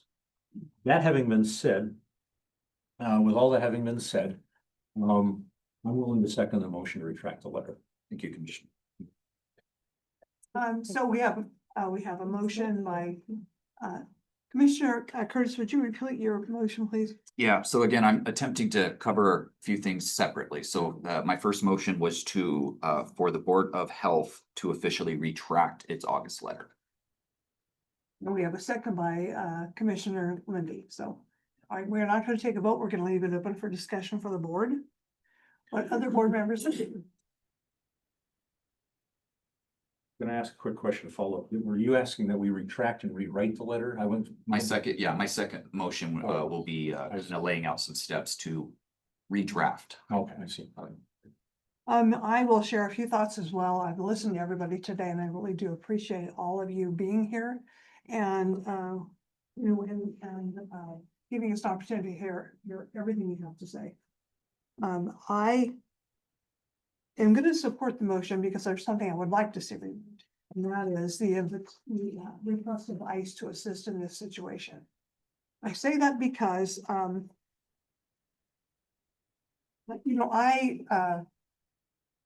been a long believer that we need to have reform at the federal level of citizenship process in our country. I think it's too cumbersome. I think it's too slow.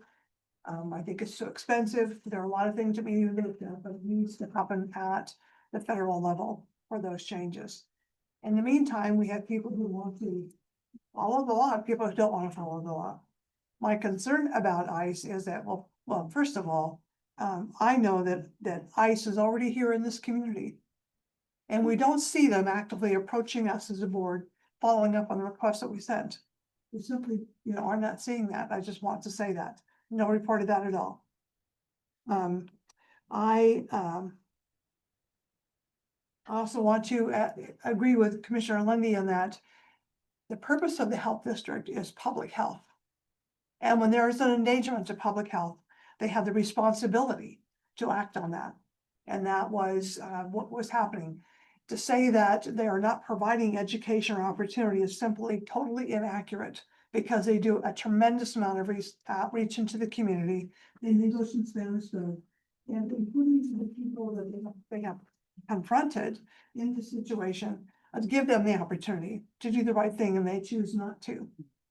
They refuse repeatedly over and over and over, and even at one point have threatened with a knife some of the staff who have gone out to talk to them. So we're not talking about compliant persons. We're not talking about persons who are interested in doing the right thing. We're talking about people that have a mindset that says, I can do this because either I have to because of who they're working for, or because I want to. I just want to disregard, the health of the public. And when we say that there's disregard, you need to understand that if you go there, what you see is there's no ice facility for storage of cold food. There's no heat facility to keep the temperature up on hot food. There's no hand washing facilities. There's no laboratory facilities. And I don't even know if they're wearing gloves. Do you go out? Do you see them wearing gloves? Barely. Really, yeah. So we are talking about a threat to public health because it happens quickly and easily. And we've seen it, in this community and in private situations escalate quickly when just one person mishandles food or something gets spread. So it is a threat to public health, and the health district has answered appropriately. They have asked Yakima Police Department to help them simply with the criminal part of that behavior when they go out, and the Yakima Police Department has complied with that. It is the policy, because we also work with the state, that our police officers do not interfere with ICE, but they do not help ICE as well. So if ICE were to come here in this situation, our officers will not assist that, and neither will our sheriff office as well. And while I believe that when you look at the total big picture, that the ICE agents serve a purpose, I'm not gonna discredit them at all in terms of what they've been called to do and what their job is. But I think that in our request for help, our request was about the behavior of particular individuals who are in this community. And I think that the appropriate response would be to ask federal and state agencies who have cross-jurisdictional activity across state borders and county borders, that would be a more appropriate request. Madam Mayor. Yes. I'm so sorry.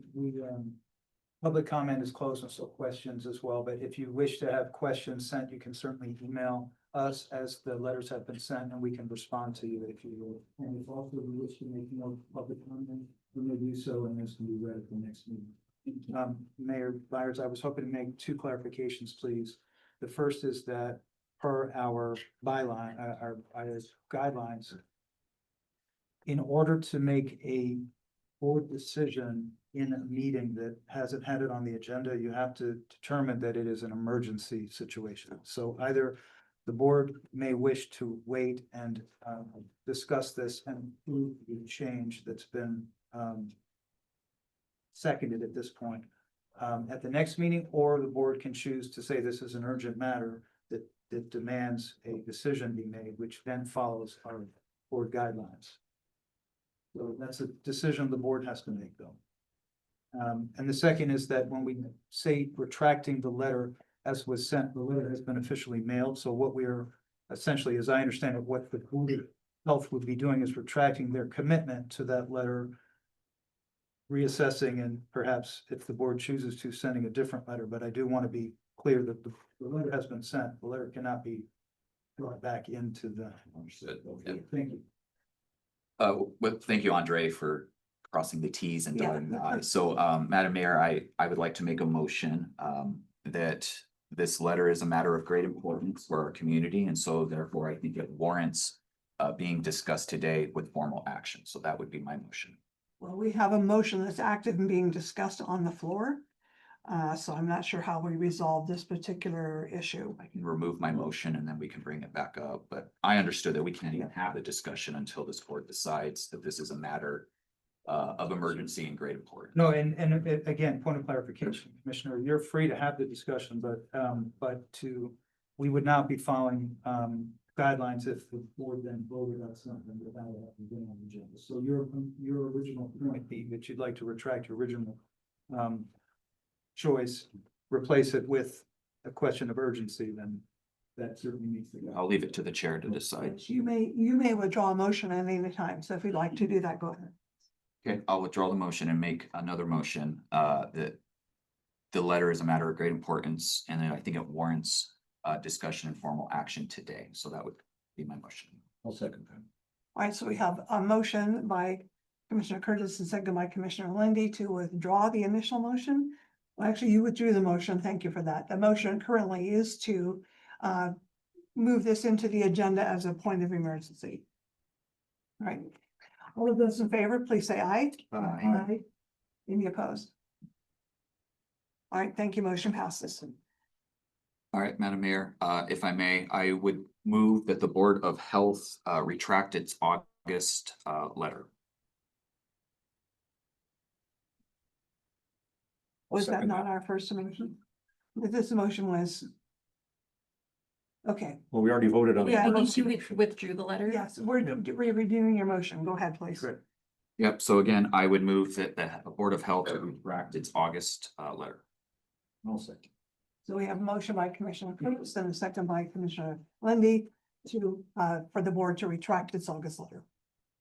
All those in favor, please raise your hand, say aye. Aye. Any opposed? One, thank you. So it's 6-1 and motion passes. We have 7, quorum 7. Thank you. Okay, thank you. All right.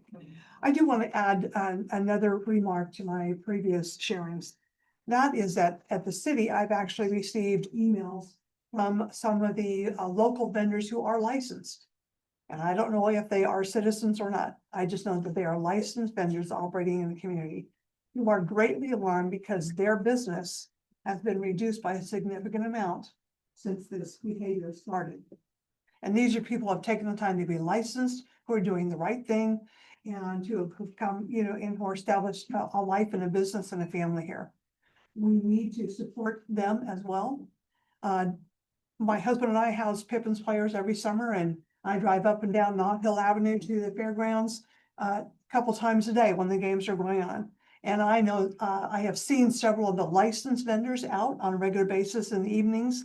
And I did notice that during the summer that they had, driving back and forth, they had no customers, or report they had customers. Now they have none. Sitting there open with nobody at their door. So I just want to, again, talk about the necessity to address the issue of people that are unlicensed and causing a threat to public health, and are also disadvantaging people who have legitimate businesses and license. People don't go out because ICE is present. You know that, right? Please do not speak. This is not an open discussion time except for the board. Thank you. Facts are facts. I was hoping to convey something that was brought up originally. I'd like to clarify something, please. The original intent for including law enforcement in this process, local law enforcement, was because of threats and difficulties that the staff here were addressing. It is normal for us to encounter folks who may not be educated on safe public health practices. There's some folks who are not licensed. There's some folks who don't have food handlers cards. It's our process to begin with education, willingness to address the issue, support folks, and meet with them. We have a help desk that's operating all day, every day for that very purpose, and that's what we encourage. We spent a great deal of time working with unlicensed food vendors because this was a new phenomenon in our valley, and because we had licensed food vendors who were sharing their concerns about the fact that they were meeting the standard, they were paying the permits, they were trying to ensure that their patrons were safe. And we were finding out that not only were they upset about the fact that they now had competition that were unlicensed, but also were not meeting safe food practices, and we were hearing that people were getting sick. So that was the original intent. I do want to share with you, though, that public safety includes the safety of the staff. And so for the purposes of clarity, when we talk about somebody threatening life, that was me going out at night because there was a concern around food vending, and because we were trying to ensure that people who were unlicensed, who were serving food that could make people sick, would not put the public's health at risk. So when we say that people were threatened, that was me threatened with a knife. That was me in a difficult situation. And I had to make the difficult decision that I couldn't in good faith send staff out into the community if it was going to be unsafe for them. The number one priority is for people to get home to their safe place, to their families, to their friends. So that's how this all began. This had nothing to do with immigration. This had nothing to do with enforcement other than ensuring the public's health and the safety and well-being of public servants who don't deserve to be threatened with their life. That is first and foremost our concern here. That's how this began. I did want to share that for the public because the issue of immigration has now become very, very heightened in this discussion, and that was not the intent. Madam Mayor. So Andre, I appreciate your comments, and I think for me, again, that's why I wanted to retract the letter, because the intent was lost because of the language we used. And I will admit, I was wrong. I know better, and language means everything. So for me, I would like to make another motion that we instruct, We still have a motion on the floor we're discussing. did we not vote on I that? think we voted. No, we did not. You made your motion. We're still discussing. Oh, my bad. Sorry, I thought we already retracted the letter. I thought we had. We Yes. voted. 6-1. Yeah, we did. Where you want, I want to continue to give the board the opportunity for any other comments they wish to make Before we vote. at this point. Okay. Does the board have any further comments? I would just make a small comment, and that is, I work on both sides of this fence in terms of seeing what this Board of Health does, and then working in the actual Yakima Health District with the employees that are out fighting and doing a great job, a phenomenal job. I really believe that this entire thing came about because of unintended consequences of people doing a phenomenal job of what they were trying to do. They were, looking into, are we having a problem with unlicensed vendors distributing food in a non-safe manner? And that was found. That wasn't, there's no ambiguity on that. That was found. And then it became one of, okay, how do we deal with this? And when the investigation led to a realization that it was more than just Yakima County, it was more than just the state of Washington, it was multiple states. That is when the discussion of, well, the only people that have multi-state jurisdiction would be the FBI. And so that is where that came from. But I want to make certain that when we paint with the brush, we're very careful here. The people that work for the Yakima Health District are doing their jobs, and many of them may or may not agree with immigration policy as it is or as it would be changed. Then again, the people on the board are doing their job of trying to address the needs of the health district and giving them guidance on how to go forward. I do think language matters. I do think that the opportunity to clean up the language was missed. And I think that the easiest way to fix that problem is to retract the language, realizing you can't retract a letter that was mailed, but you can simply state we're no longer endorsing that letter. A little odd, but still factual.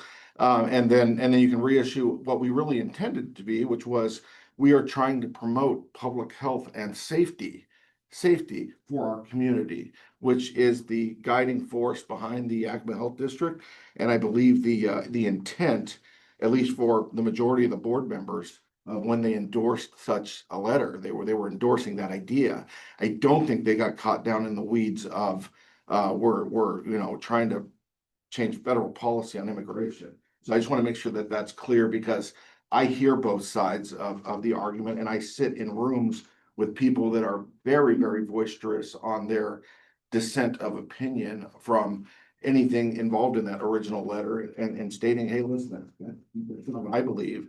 So I think it's important that that be known, because when we don't do that, then we paint the wrong brush with the wrong people. And I think that's a dangerous move, both from our standpoint of our democracy and also from the standpoint of the intent of what was being sought out in the first place. So with that. Okay, thank you. I'd like to make a comment. Please. Thank you, Dr. Atteberry. Excuse me. I would like to thank everyone that came here today. First, and I would agree with some of the comments that Dr. Atteberry just shared. The intent of the letter was a request for help, for a situation that our staff, not our staff, my staff, but the board, the health district staff could not enforce. I'd like to make a question to the staff. Does the staff here believe that the material that we use to educate our community, our vendors, is it culturally competent? No,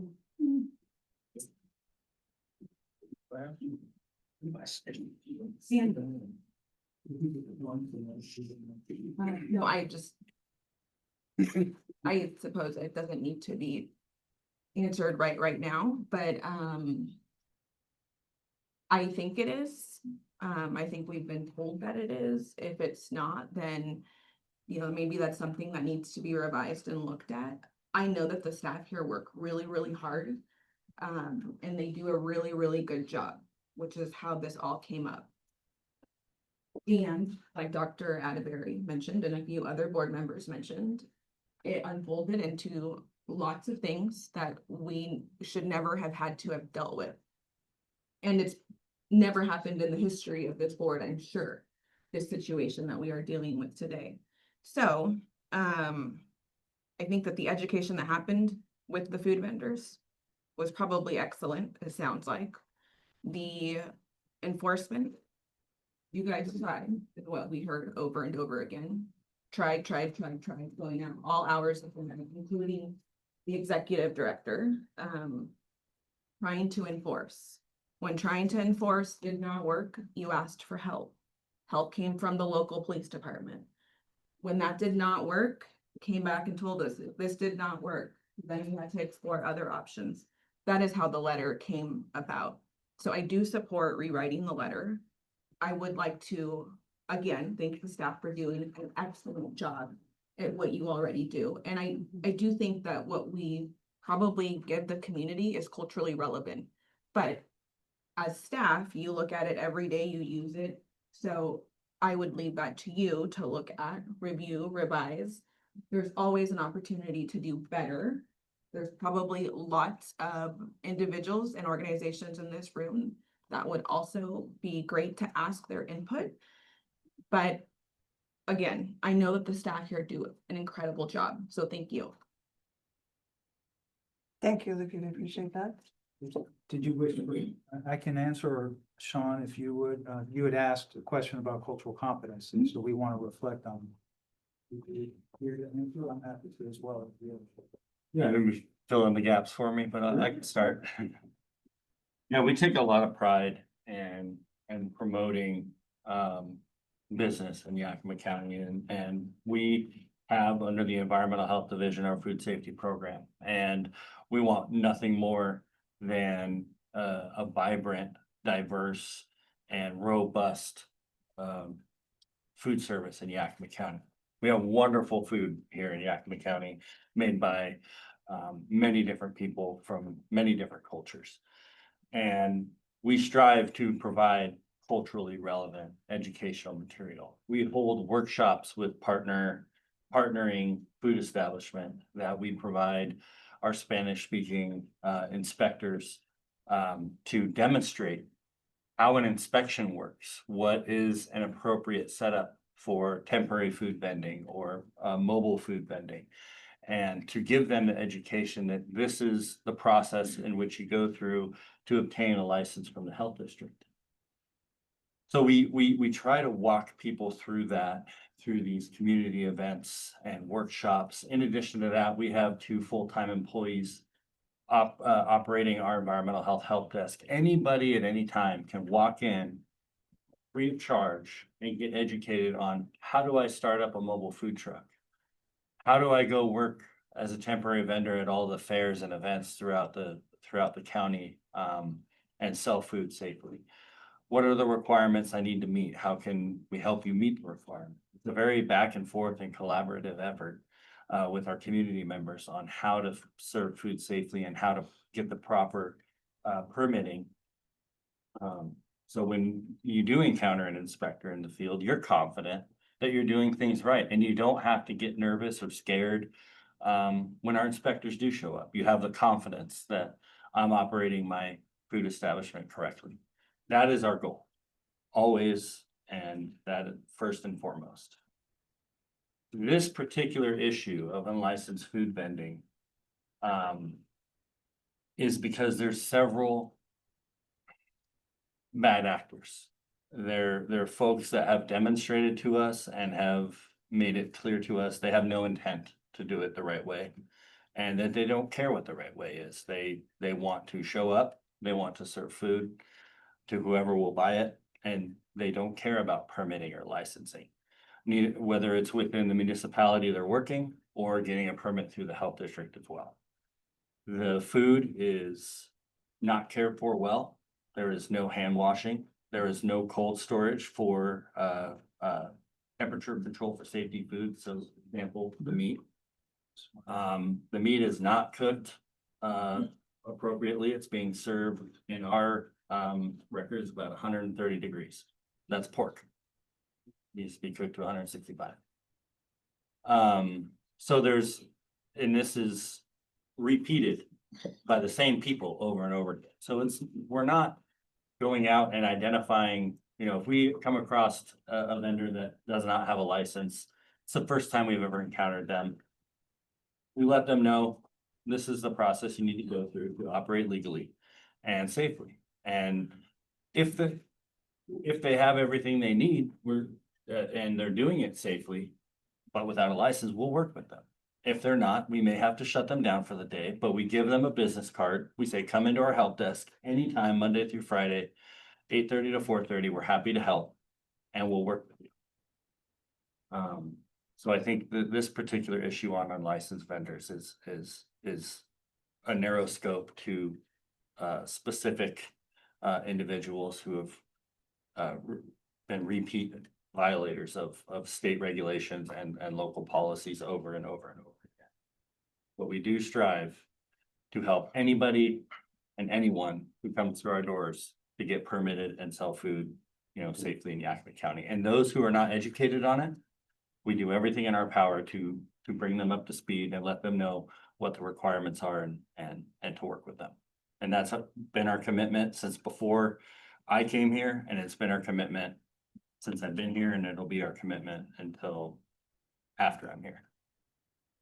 Thank you, Shawn. I'd also like to add, please, when we're talking about cultural competency, it's not just what we translate into Spanish or how we, the US permit issues. It's educating the public on how they can prosper in food safety and have jobs. We take great pride in the fact that we allow people to have food handler cards, and we work very hard to ensure that people who want to live the American dream can start something like a mobile food vending unit that can end up being brick and mortar. It's a great deal of time that is not replaced with funding. It's not a permit process. I want to share with you candidly that the process of having helped us is about educating people. And I want to also share with you that it's been our expectation that our staff leads with education, not regulation. It is not our intent to penalize people when they make a mistake. It's quite the opposite. And I want to share with you, as regulators, I've made it very clear to staff that you have a position of authority and frankly, a position of power. It's a power imbalance when you have the privilege to walk into somebody's business and inspect them. So we lead with education, we lead with kindness, we lead with respect. We expect that in all of our interactions. That's something that's not just with our environmental health division, that's with every division here, and every staff person is taught and hears it from my mouth, that every interaction is about educating folks, and they have to lead better for being with us. We also expect, in terms of cultural competency, that we understand, again, something that people hear me say often, which is that this health district and the purpose of public health in our community is to serve everyone living in, visiting, and working in Yakima County. That includes everyone. That is everyone. That has nothing to do with status, immigration status. It has nothing to do with complexion. It has nothing to do with the size of your bank account. It has nothing to do with your question. It has nothing to do with your expectation. It has to do with the fact that every person who crosses our path deserves our respect and our attention. That's cultural competency as well. We also teach not only the importance of cultural competency, but how to navigate difficult cultural differences. We are a very diverse community, and we expect people to understand that we are here to serve others. That is our job. Our job, and the reason that we get paid, is to serve them. Our job is not to have public service jobs. It's to be in service. And that means reaching everyone at every moment. Often that's at odds with what the public expects. And that has to do with the fact that we also encounter people who are living interesting lifestyles and sometimes breaking the law and sometimes doing things that are illegal. And again, it's not our position to judge. I share with you the issue of immigration status has nothing to do with the work we do. It has nothing to do with the value of the people in front of us. And our job is to protect the entire population. I share that with you candidly because we've also broken down barriers in terms of how we hire people. There are institutional barriers that don't allow people to be considered for jobs. And we've broken down those cultural barriers because we want to make certain that people have the opportunity to. There are people who love this community, who serve admirably, and they want to have a public service profession because they want to serve the place where they were raised. We've also worked on that. So I share with you that this isn't just about how we communicate with people, it's how we interact with people, it's how we hire people, it's our endeavor. Thank you, Mr. Fresco. We need to move ahead with the business of the board. I will say, first of all, though, that thank you for that. And I think that the health district has an amazing staff, does an amazing job. And if I didn't believe in what they were doing, I wouldn't be a part of the board. Thank you for that. We're going to move ahead with the board. All right, so this has been a great discussion. I think we have consensus that we want to rewrite the letter. I think we have consensus that we still view that there is an issue that needs to be addressed. So for me, there's really two routes we can go. We can either have another board member volunteer to bring forth a letter for review at our October meeting, or we can ask for a board member to volunteer alongside some of our health district staff to help draft a newer version of the letter. So I'm just throwing that out there for thoughts. I can go either way.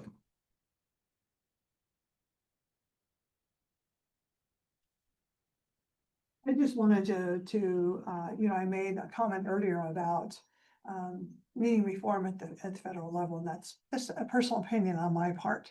That really does need to happen, but also we have what we have right now. So if we want to make significant change, we need to find ways to do that at a level that is going to be far-reaching, and I think that's the federal level. In the meantime, we do have departments that are working for the federal level, including Department of Homeland Security and ICE and many other people, and they are there doing their job just as the rest of us are doing ours. So I am not demeaning them in any way. They are doing what they have been instructed to do, and that is by the current law in the United States of America. I know that I think Commissioner Lindy has talked to some of our agricultural owners, our farmers here in this valley, and they have a concern about having workers and enough workers to meet the need that we have. And so we've had a huge influx in the last few years, a huge influx in people coming across, and not just from Mexico, although they come across that border from many countries. But we do have had a huge influx. And so we have a lot of people who are here without being documented in any way. So here illegally in that sense. I think we need to have a process, right now, the government is using the means that they have. They need to look at a process to change. I think in the future, I think citizenship needs to be available to people through the proper channels in the proper way. I want to commend La Casa Hogar. Who came from La Casa Hogar here today? Somebody spoke. We have La Casa Hogar come into the city council quarterly and bring in people who are going through their classes to learn English and become citizens. I want to commend them for the work that they do, and I want to commend the people that have the courage to go to them and say, I want to become a citizen in the United States. I have family members who have been sworn in recent years as citizens of the United States, and I appreciate that. Having said that, we have a question out, no motion really. Yeah, I'm just looking for a board member to volunteer to rewrite. Is there anyone interested in taking that on? Are you interested in taking it on? There's no volunteers. If I am to volunteer, I would ask the health district to help assist. I think, as you stated, Andre, the health district has made great strides in building community partnerships, and we can engage with those community stakeholders. A few of them have expressed interest today. I think meeting with them, redrafting the language, and ensuring that we're addressing the intent of this board, which was, of course, to address the human trafficking concerns that we have highlighted, as well as the health challenges. So. Commissioner Curtis, I'd be happy to advise, but I will share with you that it's regardless of intent behind this letter, the issues that were raised are divisive, and I did advise the board last month that the direction that was being taken could lead to discomfort, which will share with you that again. This board traditionally has been very interested in home rule and local control. So being in a situation where we're asking for federal oversight in terms of law enforcement is counter to what this community often requests. I'm sharing with you that while, again, I am encouraged that the board is interested in us making certain that people are safe from a public health standpoint, the issues of trafficking, the issues of cartels, the issues of illegal activities coming from another country are not things that have ever been corroborated to me, nor do I have the privilege of that, nor am I in law enforcement. So those issues have been discussed, but they're part of a larger conversation, which is who is welcome here and who is not. And I certainly am not encouraging illegal activity, but that is not the same thing as an immigration issue or a question of undocumented folks. So I'm asking with the board, as their right, if they wish to redo a letter and send it, they do so. But it's hard for me in good faith to be part of any letter that would encourage more anxiety or pain or fear in this community. One of the things that we talked about during COVID was the concern around mental health issues and the concern around anxiety. And what were we as a health district going to do to ensure people's safety? This situation around ICE enforcement and the fear that is created has created an absolute anxiety and fear, and not just around folks who know someone who may be undocumented or is here under different circumstances, but from people who were born here, raised here, have family here. There's absolute fear and uncertainty. And it pains me to know that people in our community are scared. And I feel it's my responsibility. I feel it's this board's responsibility to recognize that there are members of our community who feel imperiled. And I certainly want to work every day with our staff to fix that. But this is a much larger issue, which is fear in our community, anxiety in our community, and I'm apprehensive of being involved in any letter that could cause more fear or anxiety. I would comment and agree with Commissioner. I think it would be really helpful to have some insight and collaboration from the staff. Especially with rewriting the letter. I think it would be helpful. Some of the issues, most of the issues raised, how we got here today was the staff brought forward issues. That's how we got here today. So I would really like to see that you, as the executive director, help write the letter. I would agree with that. I mean, for me, I felt like the staff was asking for help. Yes. Because of aggressive behavior. you'd done your education piece, and I don't know if you've all gone out and read or watched the months prior that had led up to that. But for me, it was more about, you did your due diligence on educating, you've tried multiple times, now they're being aggressive and assaultive, you've got YPD going with you, and then things are for the community. So for me, that's how I, that you were asking for additional help and resources because you were feeling safe. I will also add that, we have heard from many, many people today. We have all of that documented in letters and other forms. The things that we're trying to engage a larger part of the community is going to in some ways delay any change or process you want to make. It's going to be very cumbersome time-wise. So if people wish to take action, I'm hoping that they can trust us, having heard everything today, to come to a right decision in terms of working with staff. I also will say that I understand Mr. Fresco's position, and the board has the right in and of itself to take the action and do that with or without, the staff being a part of that. We've asked you to do that, but that would be a choice that you'll have to make, and the board will move ahead with a letter. Yes, and if I may, I work for the Board of Health. So I am happy to advise the board on something like this. I serve the board, I serve this community. I don't feel in good faith that I can ask any staff person to be a part of a letter like that. I'm happy to do that in my position. I think that's my responsibility. And again, I respect the fact that the board has the privileges.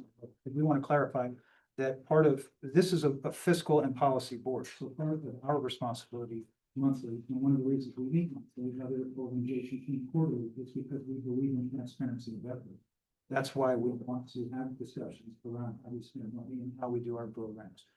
I feel it's my responsibility to update the board on things. Sending a letter was not my idea. Discussing state interventions in the way we did, including law enforcement, was not what I want. So I just share with you again, I'm happy to invest time and resources on this. And in fairness, it's my responsibility as executive director here to do that, to work with state agencies. But that's not a law enforcement issue. That's, again, public health criteria. And one of those things is changing laws so that you can have the ability to ensure that you don't have people who are imperiling the public's health. But this issue is now about the question of who we value in our community and about immigration, and that has nothing to do with our role here. So that's why I'm trying to be very candid with you. I want to be respectful of the fact that, again, the board has the privilege to do as the board wishes, and you're not breaking the law. And I've made that very clear, that differing opinions or positions that people don't agree with is not illegal. So the board has the right to, but I have to create a support for our staff. It is not, I think, appropriate for the staff to be part of writing a letter that they haven't agreed to. And if I'm to help, I'd like to advise, but I'm also going to have to be very clear and candid about the fact that the choices that the board makes has implications for the ability for this health district to do its job. Are you going to proceed with the letter then? I guess I'm struggling, guys. I mean, it was brought to our attention a few months ago that there was an issue. That's what started the letter. I have no problem rewriting the letter, but I absolutely am not going to write a letter if the health district is not involved in helping draft it, because that, again, the board drafted the letter to help support what the health district does. And so I am happy to do so as long as Andre's along for the ride.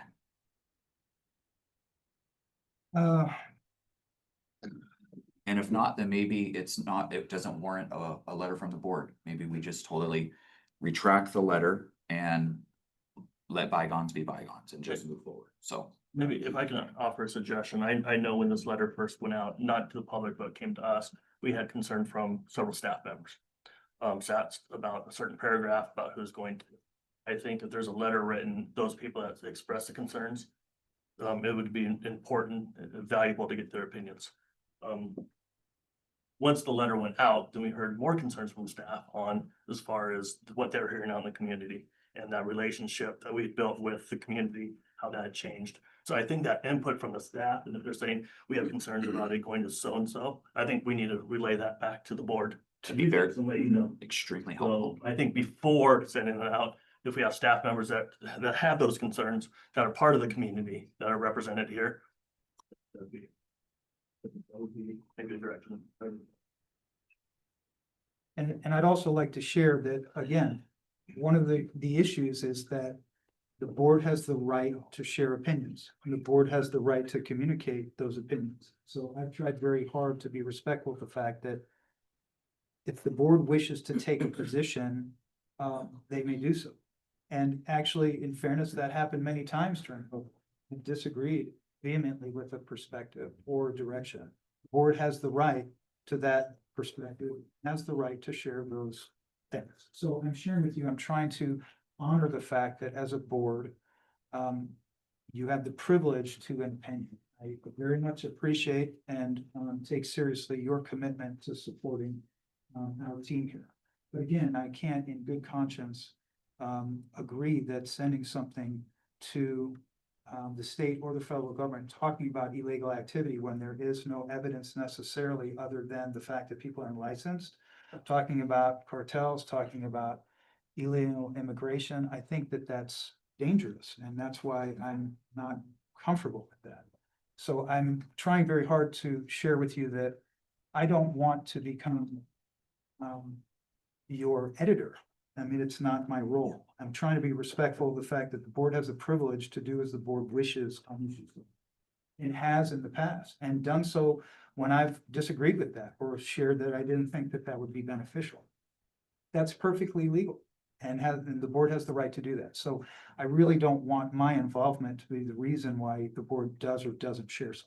That's not fair to the board. We said that I can't in good faith endorse something that I think is counter to the public health mission.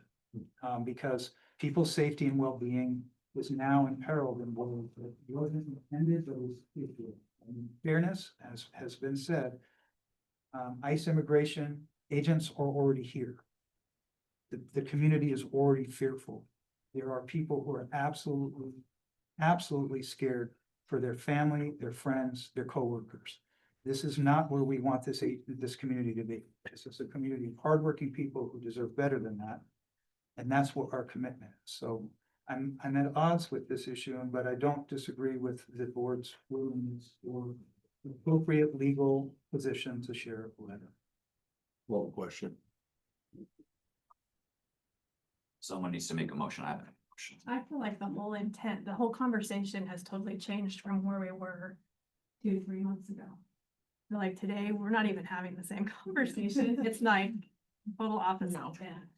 I think that if we, and I would be in favor of the board moving forward with a letter, but I think we need to change the letter, the language of the letter. I think that if we don't do anything, we are permitting illegal activity and unsafe activity in our community to go on without any effort to change that. And so I think as the board, we have a responsibility to address that. And so, again, Was there a call to question? Yes. well, there is not a motion on it. That's right, I thought there was a motion from. No, we're just discussing. Oh, Thank I you. apologize. That's okay, no worries. So the question is, are you willing to do that? Yes. Okay, thank you. And if I may, I'm happy to advise on it. Got consensus. All right. So I will bring a drafted letter working alongside the health district to our October meeting that redrafts the intent of what we're trying to achieve here.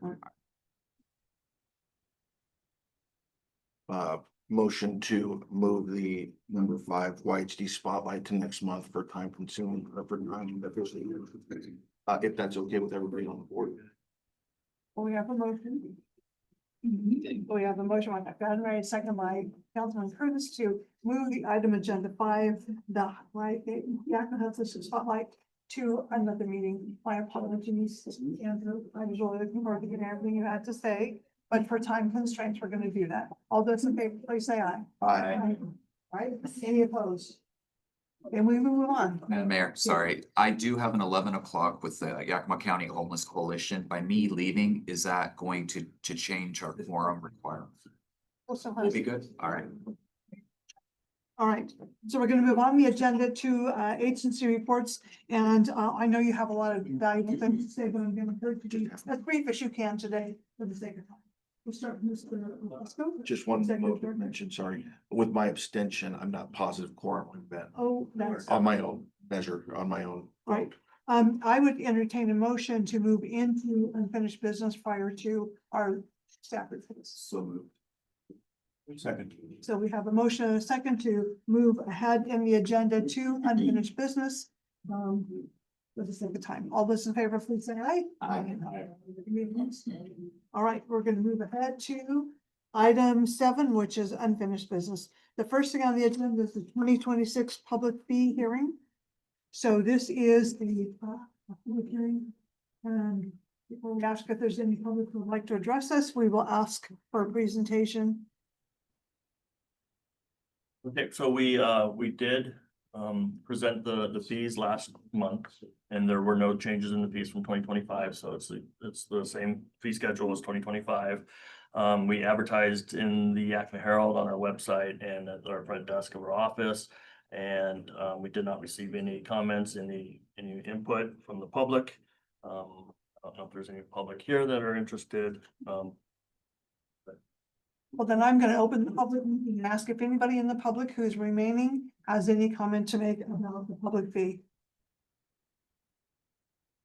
If not, then I will close the public hearing portion. We'll move ahead.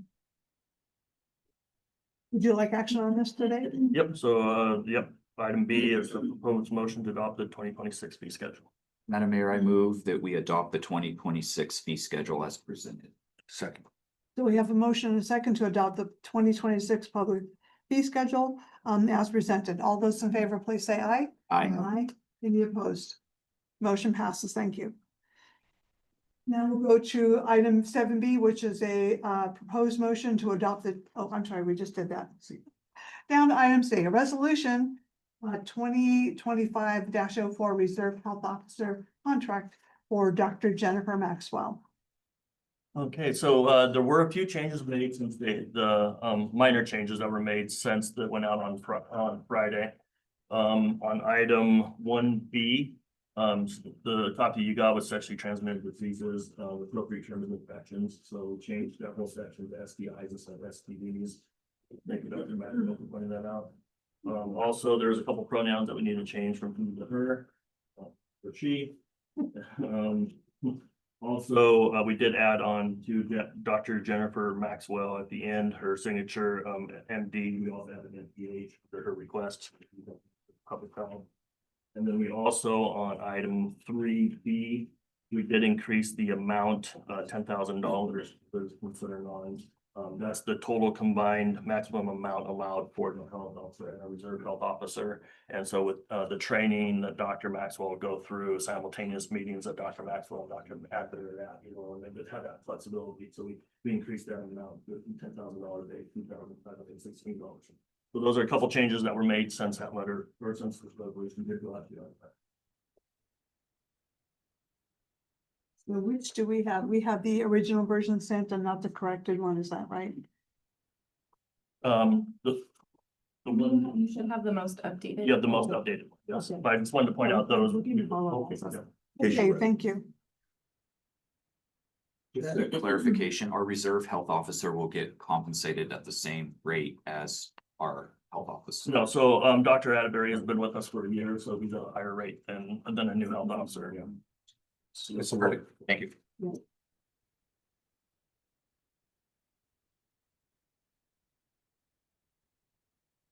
I'll move to approve the letter. I'll move to approve. That's all. I'll second.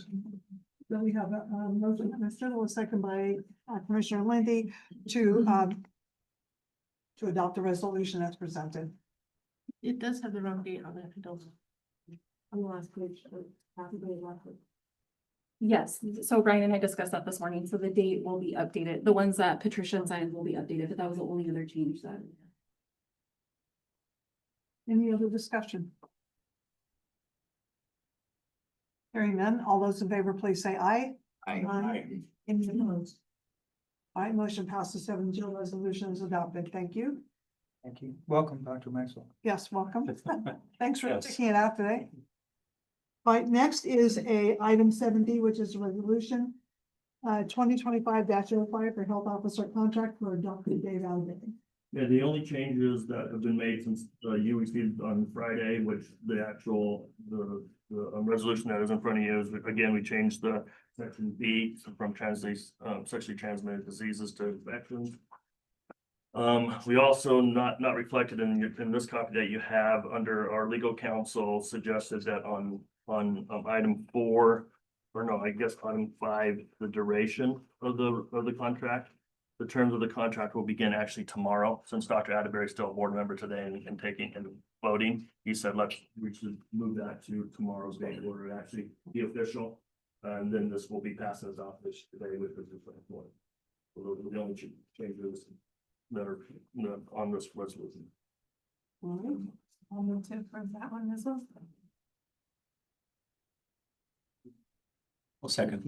Thank you. Yeah, I'm just waiting for the second. Thank you. So we have a motion by Ms. Biddle and a second by Councilman Lundy to adopt the resolution. Any discussion? All right, again, all those in favor, please say aye. Aye. Any opposed? Abstain. And we have one abstention. Thank you for that, Dr. Atteberry. And so it passes 6-0 and the resolution is adopted. Thank you. All right. Yeah, well, welcome again. Or welcome. Yeah, welcome. Okay, let's move back in time on the agenda. We'll do that one first, too? Well, we might need to. Okay. We need time for the budget. Yeah, well, Very quick presentation. We're gonna do a very quick presentation if you. Oh, yeah, no, That's okay. Yeah, I can, Number 8 is a decision as well. Number eight, Candidate citizen. selection. Yeah. Yes, we have new citizen representatives who have applied for the position.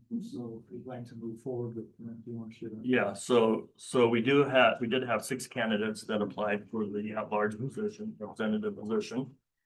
Those candidates are Ana Lilia Nunez, Anthony Maldonado, Dr. Jennifer Maxwell, Jaime Ricardo Perez, Alma Castillo, and Sarah Morris. So we just need to make a decision on how we want to move forward with the process. There's 6 of them, if we want to interview all 6 of them, or do we want to narrow down the pool to and do we actually interview? So let me ask a question. I've had a chance to review the applications. Has everybody else had the chance to see them? Yes. I remember last time we went through this process, I think what we did was we kind of decided that out of the applicants we had, we would choose maybe 2 or 3 to interview.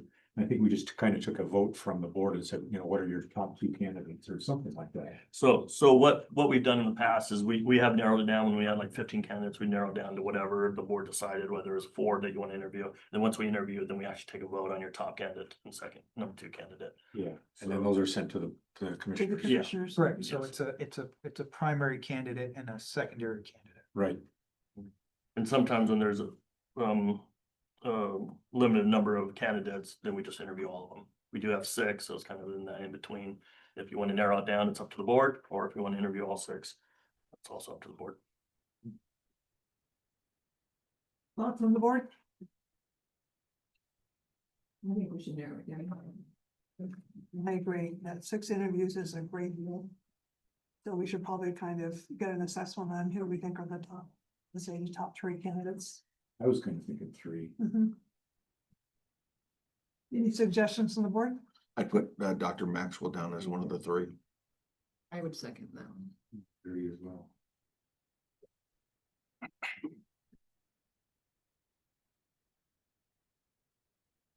Any other suggestions?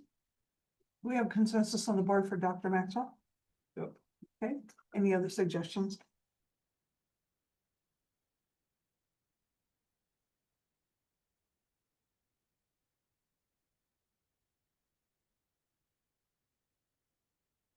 I guess maybe I should ask this question. We did just talk about the prior process, how we narrowed it down. We had a first and second preference.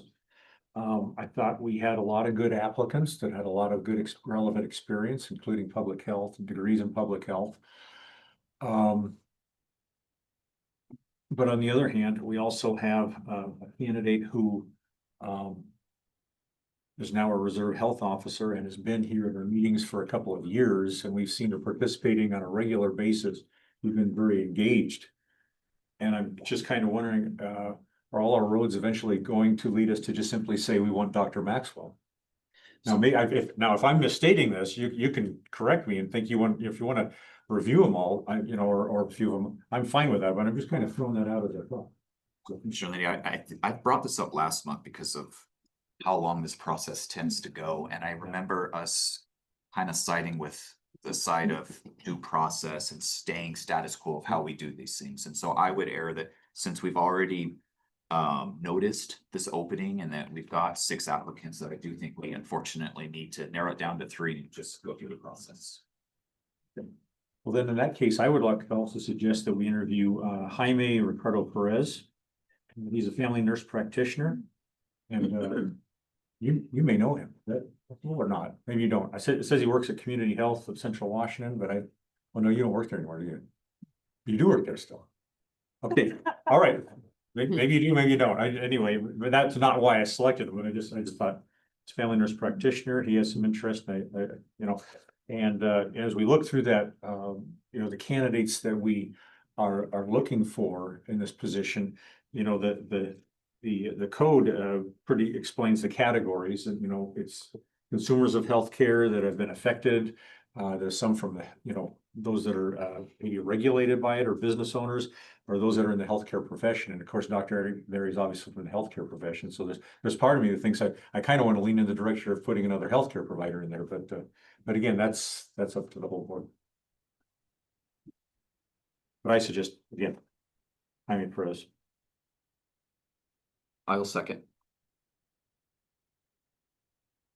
Me too. Any other recommendations?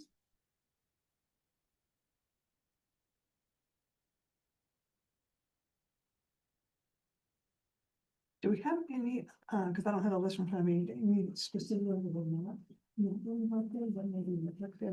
Well, here's Analia Nunez, and one thing I did see about her was that she has some interesting perspectives in that.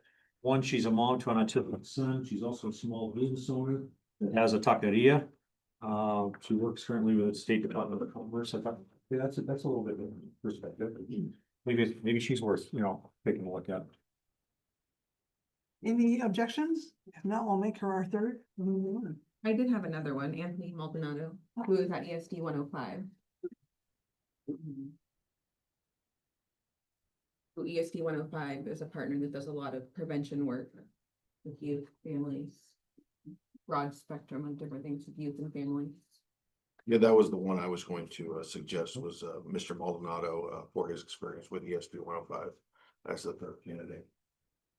And I believe he's a recent graduate with a degree in a master's degree in. Yes, that as well. Yes, That's right. Overdose fatality review and child death review panel. Well, I'm okay with providing, adding him as a third name. Yeah, Anthony Maldonado. Commissioner Lindy, did you want your other person you suggested as well for a fourth candidate? Well, I will add, Italy has actually worked with us in our prevention work for, our education and outreach work with the food vendors that was referenced. So all of that presentation and that work was coordinated alongside her and some other community partners. Any objections to interviewing for? All right, her name again is, please remind me. Anna Lilian, yes. Yeah. Thank you. I'm saying it 3 times fast. I know I can't. Don't challenge me on that one. Like I say that people have plenty of problems with my name too. So. All right, so it appears that we have 4 names we selected of these for all at-large citizen representation. So we'll rely on the staff to set those interviews. No. We do have, we need board members, we need. Well, last time we had video, and then we sent the video out to people. We can do that. I think. Like to volunteer, if you're looking for a third. Thank you. Well, Sure, yeah, we do it as a third, yeah. Back in the- no, I don't. Well, it's okay, we have this quorum machine there, so it's okay. Yes, definitely form issue. Yeah. So we have three persons identified then, all right. Then we're gonna hop back to item 6, which is agency reports. Again, I'll encourage you to be brief, for the sake of time, and I may need to touch my husband, hold on, oh, I'm good. Actually, I'm gonna ask a favor, please, if we could move to Chase Porter, so because we have a quorum currently, and so we can review the financials, if you don't mind. No, Yes, go ahead, go I would ahead. like to present the 26 budget, Yes. if that is okay. Again, I had a lot more in-depth explanation to this, but as things have gone, I am just gonna give the high version, Reader's Digest version of this. You have a month to chew on it. If you have any questions between now and next month, you can reach out, and I'd be happy to answer any questions. We're planning on 54 full-time equivalents for the year of 2026. That is a reduction of FTEs for 26 as in for 25. The current year, we have 55 FTEs, and so we are reducing one position. I'm going to move into the programs. But again, if you want to stop me, go ahead, please. But I am not, I'm going to do this very, very quickly. I'm actually going to skip down to the very bottom to the enhanced piece of this on page number 2. We have an operating program. We're expecting to spend just under $12 million for our operations. However, we are doing something different in this current year for 2026 that we have not done in the past. We are actually going to be supporting FTEs with enhanced funding. With some of our bank dollars, we are planning on supporting our help desk is the plan for that. So with our help desk added into that, we have a total net program expenditure of $14.4 million. Moving the help desk into enhanced is for a couple different reasons. First one is we have some less flexibility in some of our programs. We don't have as many direct programs, or as you can see here, our overall operation is getting reduced by about $1.2 million. So the funding is getting tighter, and so we are not able to support EDH with flexible dollars or with FPHS dollars. So for there has been some gains in these EH programs, and so the plan is to move the help desk into enhanced to draw down those gains, but also to actually track how much that is costing us for the next coming years as we are looking at possibly raising fees, and mainly due just to increase workforce. Any questions about that part? And again, you can see if you skip to page 5 on your detail by program. Let me back up a little bit. What we were just reviewing was a summary. The overall, the subsequent pages are a detailed list of every single program we hear that comes back to the summary. Again, I wanted to point out the enhanced expenditure at the end of page 5 at the bottom. We're moving the EH help desk from I would be up in the foundational public health services category down into this category, as we plan on using reserves to support that operation this next coming year. And may I support Chase? This wasn't a decision that was made for financial reasons. It's being made because we're looking to track costs so that we can have data to share with the board about increasing fees. Also recognition that this is a very difficult economic environment for regular folks here. And so to create a dramatic change in fees without explanation, without preparation, I think would be difficult. Additionally, our fees have remained exceedingly low for many, many years. So we're looking to explain that to you, to have a conversation with the board, and to allow for the board to weigh in on how the board wishes for the fee increase to. But it has to begin with data that we share with you. Thank you. Moving into the next page, this is our budget summary for our income statement. As you can see, we are seeing expected to have reduced income for federal and state and fees and permits this coming year. The one uptick in funding is for our developmental disabilities program. The funding for that travels with the clients. As the clients become more into this program, our funding will increase for this program. So we are seeing an uptick for our DD clients, which is actually very good news. And again, moving down into the expenditures, we are having a reduced FTE, so we have a little less salaries and benefits coming this year as we move and also move into those salaries and benefits into the enhanced program. All right. And we are also moving Mr. some. Porter, can I ask you a question back up Yes. to revenue? You said which ones specifically are decreasing this year? Oh, I'm sorry, I moved on to page 6. So on the income statement, Yes. yes, so our federal and state, Mm. we are expecting decreased revenues for that, Thank you. for those programs, and as well as our fees, permits, licensing, and contracts. And this is simply right now, we may actually see changes to those federal and state expenditures in the coming weeks. And if that is the case, we may have to adjust or have an explanation for the board adoption of that. That is correct. We are still working through our breast cancer cervical health program funding. There is a possibility that we may lose it, but we also may get additional funding for that. It's up in the air and we don't know. So we are actually proactively reducing that program, expecting the funding for that to reduce, but it might not get reduced. We actually might have funding for that next year. That is still up in the air. Thank you. Yes. So it is a little bit of a difficult budget this year because there is still, our federal funding isn't necessarily set yet. And then federal waterfalls down into state, so our state funding isn't necessarily set yet.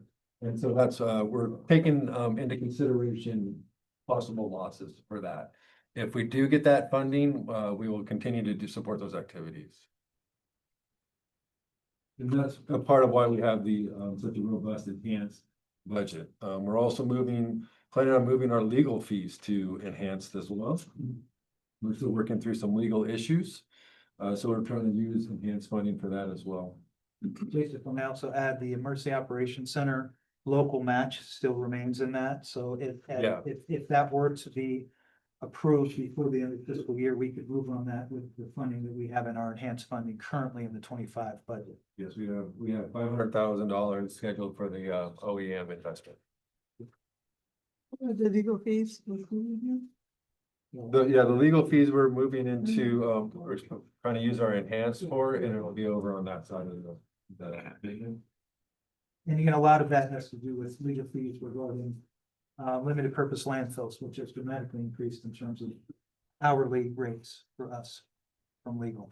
Or I shouldn't say the rates have increased, but the hours have increased. Yes, we still continue to have those issues. Yes. I apologize for that. Yeah, it's all your fault. Good job, Shawn. Last page, we continue with having a good training and travel. Training is imperative for the operations that we do here. We have some advanced funding also scheduled for that, so that we have plenty of room there. So for our proposed 2026 budget expenditure operating, $11,976,086, and hence $2.4 million, bringing our actual proposed budget to $14,426,086. I'll just add one thing on the training line item. There's several trainings for certifications that our environmental health staff are expected to have or required to have to be able to inspect in certain programs, and they need to be certified in those areas. So there's a cost associated with that, Which is important. So this is our proposed budget. We're not any movement on this, asking for any movement on this today. Hopefully next week, if you have any questions between now and next month, please let me know. Just one question with 2.45 billion plan from, and does that require, if there's no changes in federal or state funding, I know that's not realistic, but if there isn't, does that mean that every year you're going to dip into your reserves for 2.45 million? And if so, how sustainable is that? We have approximately $15 million in our bank account. We're actually receiving FDHS funding this month, including this week, with about approximately $3 million. So we do have reserves, and we're actively trying to. We're not piggy bank. We're not trying to actively make money here. So yes, the goal would be to draw down those reserves. However, we want to do it thoughtfully and intentionally. The goal isn't just to reduce reserves, but actually make an impact in the community with those reserves. Sure. So that is the idea about that. So we are thoughtful and deliberate with that funding. And so, yes, we would plan on particularly having an enhanced budget to spend within the community for several years going forward. Like we were speaking towards earlier, we are possibly looking at raising fees for EH. And so we're taking that all into consideration this next year. Sure. And I'd like to clarify, if I may, Dr. Atteberry raises a great point. It has been our operating model to use federal dollars first, then state, then local. And also, we have avoided using staff time out of enhanced funds because essentially it's not advisable ever to hire or retain staff using savings essentially. The reason this is happening this year is because we also have had a commitment for many years here at the health district around our open door policy for people to ask questions and so forth. And that comes with a huge cost at our help desk. So I'd ask and encourage our board to see this in two ways. The first is that we are trying to use this only so that we can amass enough information about whether or not we increase our fees and the question about how we choose to increase fees. So I will share with you candidly that if the board chooses to adopt a laddered approach where we increase incrementally, then we may rely on enhanced funding for that process. But that's again a board decision. The other is that we did amass savings specifically from an environmental health program. So we have revenue that has been unspent. And so I don't feel comfortable with us increasing fees if we have revenue that came from that. We had a very robust budget for a number of years that allowed us that flexibility, but now we actually have fees that can pay for things. So it actually works in our favor, but you're correct. We never want to have a budget that is dependent on reserves or savings, essentially. In fairness, though, and I want to be candid, the state and the federal government are going through a period of severe fiscal restraint. So we may go through a period of austerity. And, then it becomes a question of whether we can actually do the job with the operating budget we have. But that's an issue that certainly I would bring to the board's attention early and often. And the only other thing I want to share and be very candid is that these things are happening on a dime. It used to be that if there was a change to a grant program, the grant would run out and then we wouldn't receive grant funding in the next fiscal period. That is not the case. We have lost programs immediately, and that's actually necessitated our staff stopping everything we're doing to ensure that we're not actually making contractual obligations for money we don't have. So it's been very vexing. And so if that comes to you quickly, it's because we're learning about it real time. But I do want to advise you that that may happen. Thank you. Thank you. Normally you hear me say it's a strong budget, it's a good budget, and we're good. This year, it's a well-restrained budget, and it's a more apprehensive approach to where we are with state and federal funding. Having said that, I think it's still a good budget.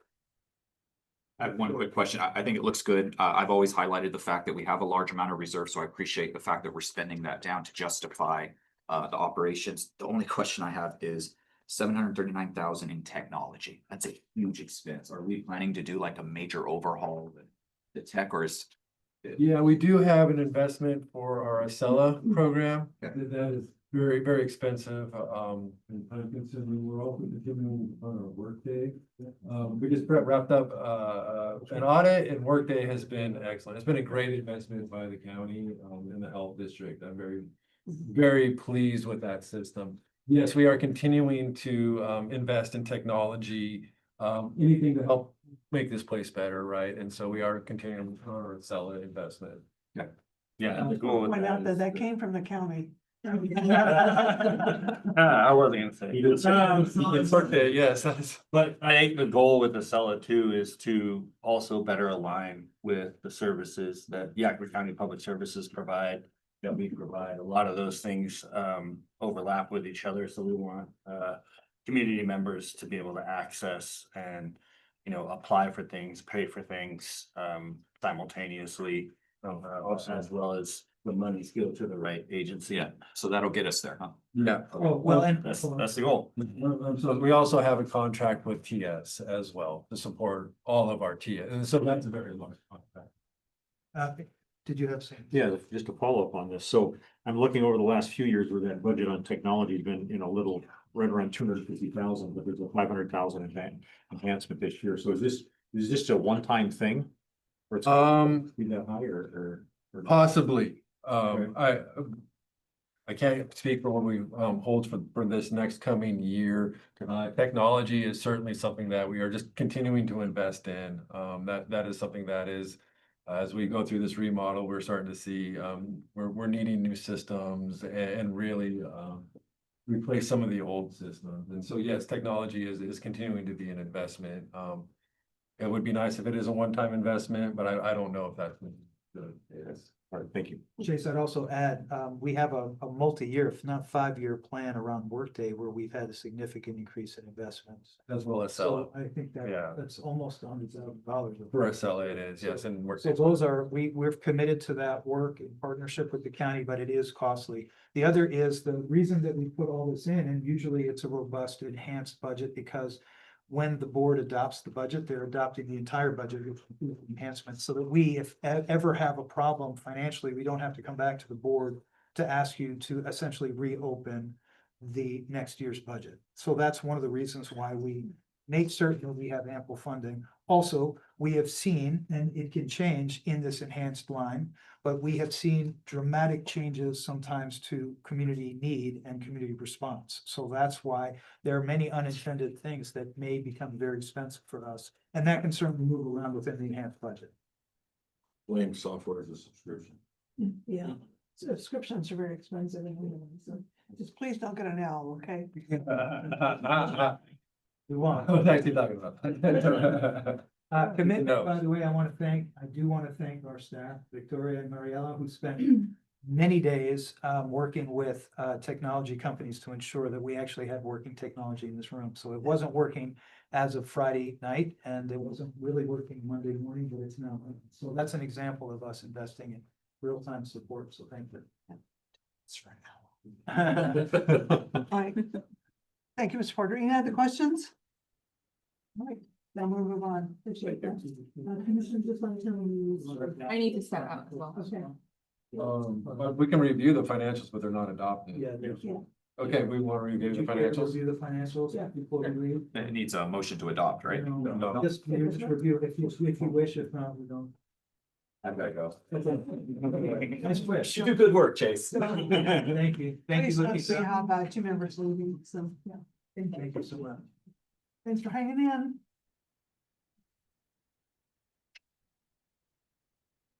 All right. Yep, yours. Yes, now we'll go back to our executive director, Andre Fresco. He promised me he's gonna be brief. Yes, thank you to the board. I want to thank you. This was a long and involved meeting. I appreciate it. Also, we were dealing with a lot of issues and a lot of topics and a lot of relationships between the board and the health district. So thank you for your patience and understanding. He's agreed to me. I'd like to begin by sharing good news. We have a appreciation to Dr. Atteberry, who served on our board for years now. This will be his last meeting as a board member. Congratulations to becoming a permanent health officer. That means that he now leaves the board. We do recognize that his commitment was a volunteer effort, and also he committed during a very difficult time. Where there were many issues at stake and lives at stake, but he committed and made the willingness to support and to have tough discussions around many issues, and has continued to support us. So I wanted to thank you. And we also have a gift for you for your volunteer service. So thank you. Thank you. Appreciate you very much. Thanks. Thank you, sir. Thanks. Drop it.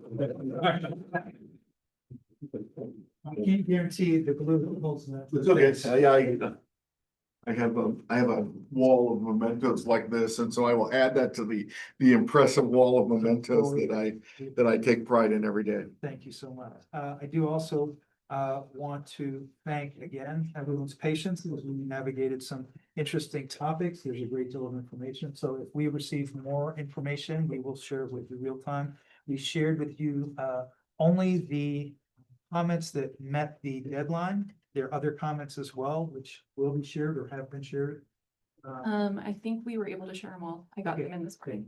And if continued comments come in, we will commit to that. Also, we did rush through the beginning of a discussion around our budget. So please feel free to call us. There's no question that we're gonna have any issues answering. If there are issues, we'll get back to you, but the real intent is that you feel comfortable with our budget. That's the most important thing that we want to share with you. And that's one of the reasons why we meet so frequently. Again, other boards don't, and I think that it's to our benefit that we do. I also wanted to share other good news. Chase did not mention good news, but he will be mentioning good news. We've done well with an audit, so we certainly, I think you still have your regular presentation today. Sure. So that's great.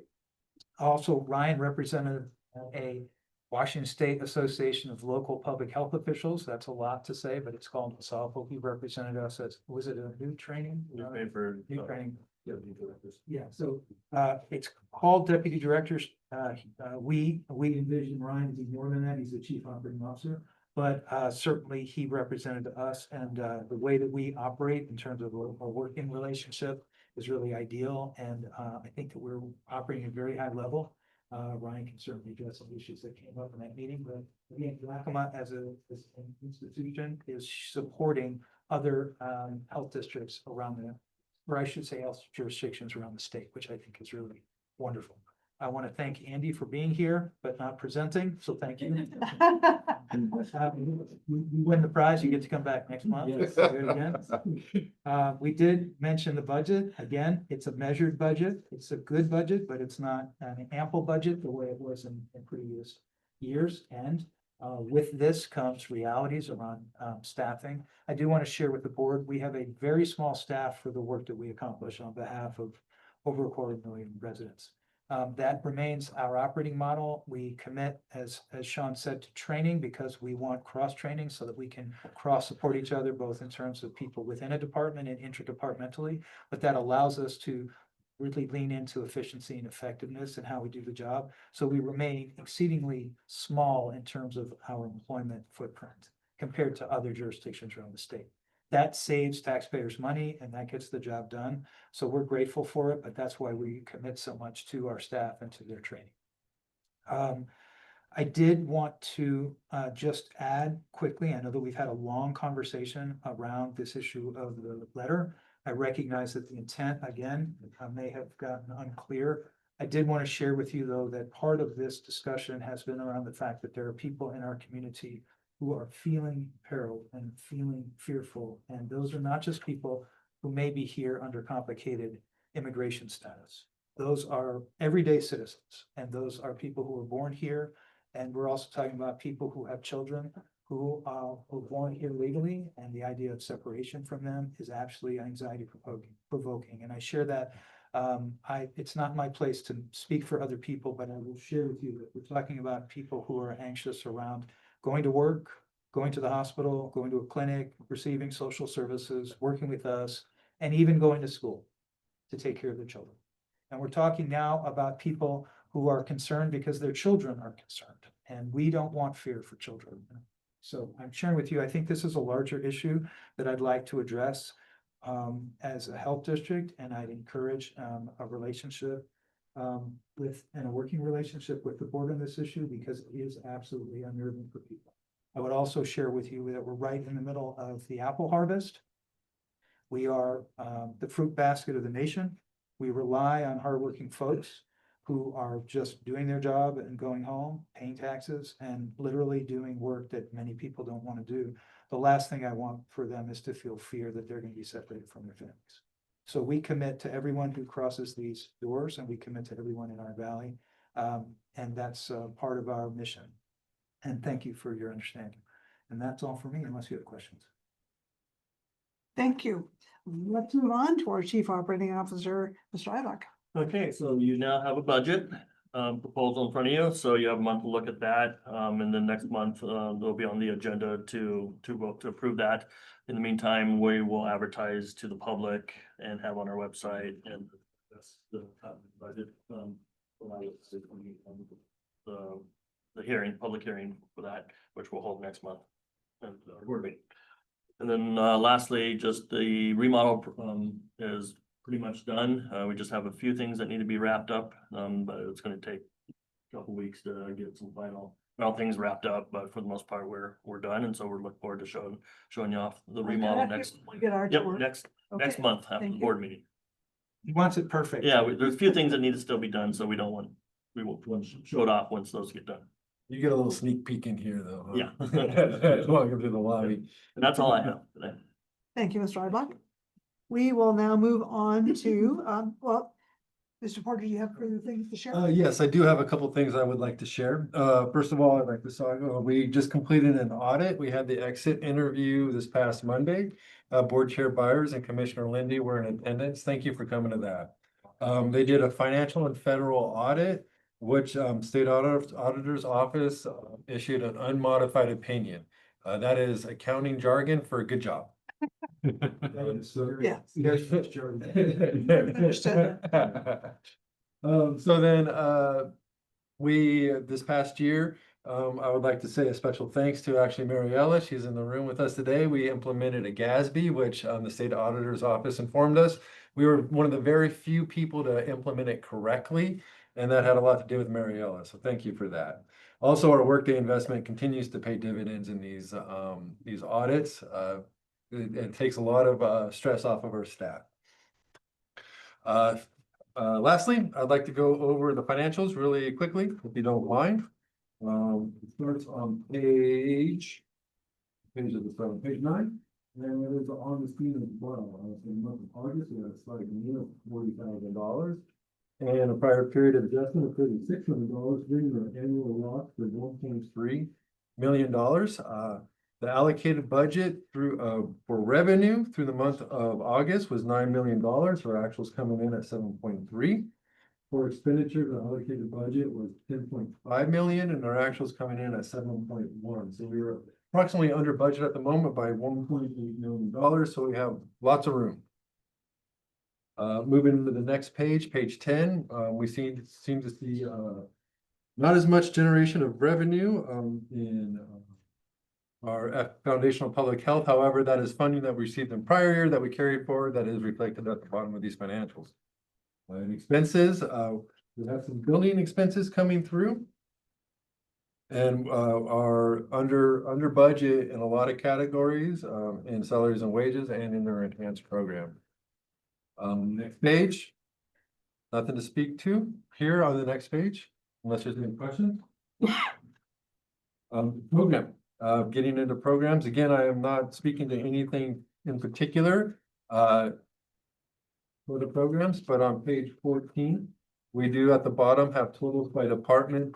And I would just like to point out right now for environmental health at the moment, there is a loss for that particular division. Okay, Shawn. We knew that. Last page, please. Cash flow report. We have approximately $15 million in the bank. We received our foundational public health services funding last month, or no, I'm sorry, yesterday, not last month, yesterday. So we will see that uptick in funding of our cash balance for the month of September. And what came in as the full amount, we prefer it to come because it's an annual to come every 6 months at the half amount. But it came in at the full amount. So we have $3.7 million in the bank that we'll be spending over the next 12 months.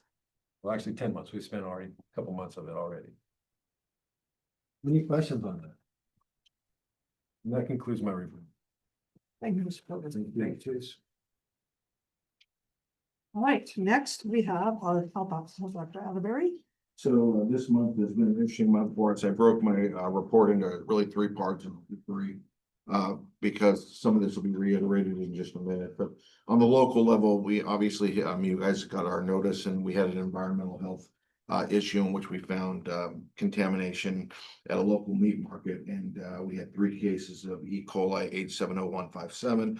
This is a toxic hemorrhagic E. coli that can lead to various problems in immunocompromised and immunocompetent patients, but especially immunocompromised and children. As a result of that, we had one hospitalized child and some renal failure as a result of that. So that person was transferred over to the Children's Hospital, Washington. And I haven't had any status updates as of yet, but we will keep an eye on making certain that that recovery is as good as possible.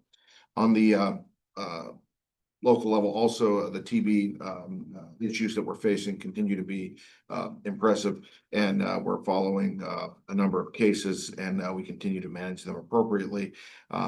So we will stay on top of that. Obviously, that's a never-ending kind of saga with us. Also on the state level, West Nile virus, we had our first case of West Nile virus in a human. Obviously, last month we reported the first case in a horse. And we reported the month before that mosquitoes that are positive for West Nile virus. And so this correlates nicely in terms of what you would expect to see. The encephalitis case, keep in mind, is rare as a result of West Nile virus. If you have 150 infections, it's estimated one of those could develop encephalitis. So it's a rare complication. Nonetheless, it's something that we do warn the public of in these times where we know we have a high mosquito rate. Try and wear coverings that don't allow you to get bit as easily. Try and wear repellent that is approved as repellent, and then try and avoid the dusk and dawn areas where you're near stagnant water, where we know mosquitoes live and bite. So that is the state level. On the federal level, just a short mention. Reports this week regarding autism and or associations with Tylenol. I would just like to state that correlation does not equal causation, and we should all be very careful about statements that we're making in regards to whether or not Tylenol is a great risk factor toward the development of autism. Autism is a multifactorial disease that has genetic and environmental components. And certainly it's not simplified into cause, effect, one item leading to one item. It's not that simple. The quote epidemic that we're seeing of increasing case volumes of autism have more to do with increasing the definition of who's included in autism as a counting registry, more so than an actual increase in the severe cases of autism. And I gave everybody this wonderful analogy that I'll share with you, which is if you follow heat indexes in metro areas, you will find that crime rises in the summertime. You will also find that ice cream sales rise in the summertime. There is no link that I'm aware of between high crime and ice cream. However, you could draw the correlation of linkage correlate well. They do not, in fact, lead to a causation argument, though. And I think that's a very simple but beautifully illustrated example of the fact that there are plenty of data out there, some of which is going to give us ideas to talk about, which I think are wonderful areas for further research, which I think is very important. But ultimately, as of today, I'm speaking to you, there is no linkage analysis between autism and Tylenol that we're aware of that we can give you as saying this is good public health advice. And so with that, you can do what you want. I think it's wonderful for pregnant patients and young children, pregnant patients specifically, to avoid drugs in general. That's a great general piece of advice. However, if you are febrile, there's probably a reason for your fever. And so it'd be more important to figure out what that would be. And that's why most people are taking Tylenol. And so I think it's a little bit dangerous to suggest that Tylenol is in any way related necessarily to autism. We do not know that in any way, shape, or form, no matter what any institution or individual might be saying. So with that, I'll open to questions for anybody that might have for me. Seeing none. Thank you, Dr. I'll, Atteberry. Thank you, Dr. Atteberry. Move on to disease control with Melissa Sixberry. Okay, so good morning, Dr. Atteberry covered most of my report, so I'll just follow up on the West Nile virus. It was actually in fact a Yakima County resident that was infected with West Nile virus. Shawn can speak a little bit more to our partnership with University of Washington and our mosquito trapping and our surveillance on that. And then on the follow-up on the E. coli case, we did identify 3 cases that have been genetically linked together that we know came from the same source. Another individual that had a also linked, what we call it epi-link, they had a same source where all 3 individuals consumed product that came from the Los Amigos Mercado. And that came about during our investigations. E. coli is a notifiable condition in the state of Washington. And so during our interviews from our disease control investigators and our public health nurses, we were able to identify the commonality of all three cases. And then Shawn can speak to the environmental health piece that went into that. It just goes to show again our collaboration between our departments and how they actually work so closely together, and the importance to make sure. And again, with our communications team, we were able to get communications out timely on Friday to the community about this public health threat. And the last thing I'll talk about is our COVID numbers. Unfortunately, our wastewater does show COVID numbers are extremely high right now. School's back in session. We're also seeing a lot of the common cold, but respiratory illnesses, which is also just a reminder that it's now gearing up towards the start of flu season. The new seasonal flu shots are out. So we're just if you're interested in your flu shot, talk to your provider. That's all for me. Just a quick question. You talked about the COVID rate. Are we seeing increases in hospitalization due to this? We are seeing increase in hospitalization, but the current strain that's out there is not. I usually reference like the Delta variant is the one where we saw a lot of hospitalizations and severe illness and death. So this variant, we've had an increase in hospitalizations, but that also corresponds to the increase in cases. So not necessarily the severity of illness. Thanks. Any questions? If not, thank you, Melissa. We'll move on to Shawn in environmental health. All right, thank you. Is it still morning? It is. Good morning. Yeah, so I'll start with our this week was a very busy week.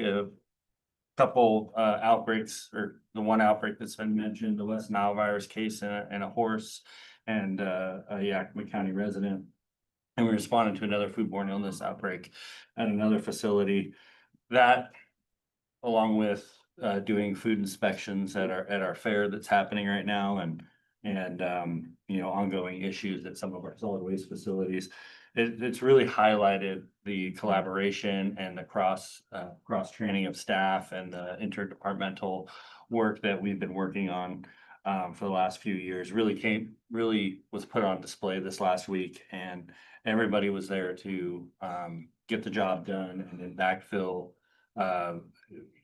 voids left by staff that were tied up with these real-time responses to get the normal day job done. So just want to say thank you to the staff at the health district for being flexible and ready to pivot and respond when the community needs it to. So yeah, we want to say thank you for that. So with the outbreaks, our staff typically goes out where Melissa's staff does the medical portion of that. We do the environmental assessments of facilities to try to identify sources of contamination where these illnesses could have started, or these outbreaks could have started. So that's looking at cross-contamination, proper storage of different food products, things like that, proper hand washing techniques. So we go out and identify those issues, and then we provide education through the form of a in-person workshop with the facility to correct any issues that may be identified, or let them know any additional equipment or resources they need to bring into the facility to prevent this from happening again. So we were able to successfully complete 2 environmental assessments, and both those facilities were cooperative in making the changes that we identified. Again, it's not a punitive measure. It's not a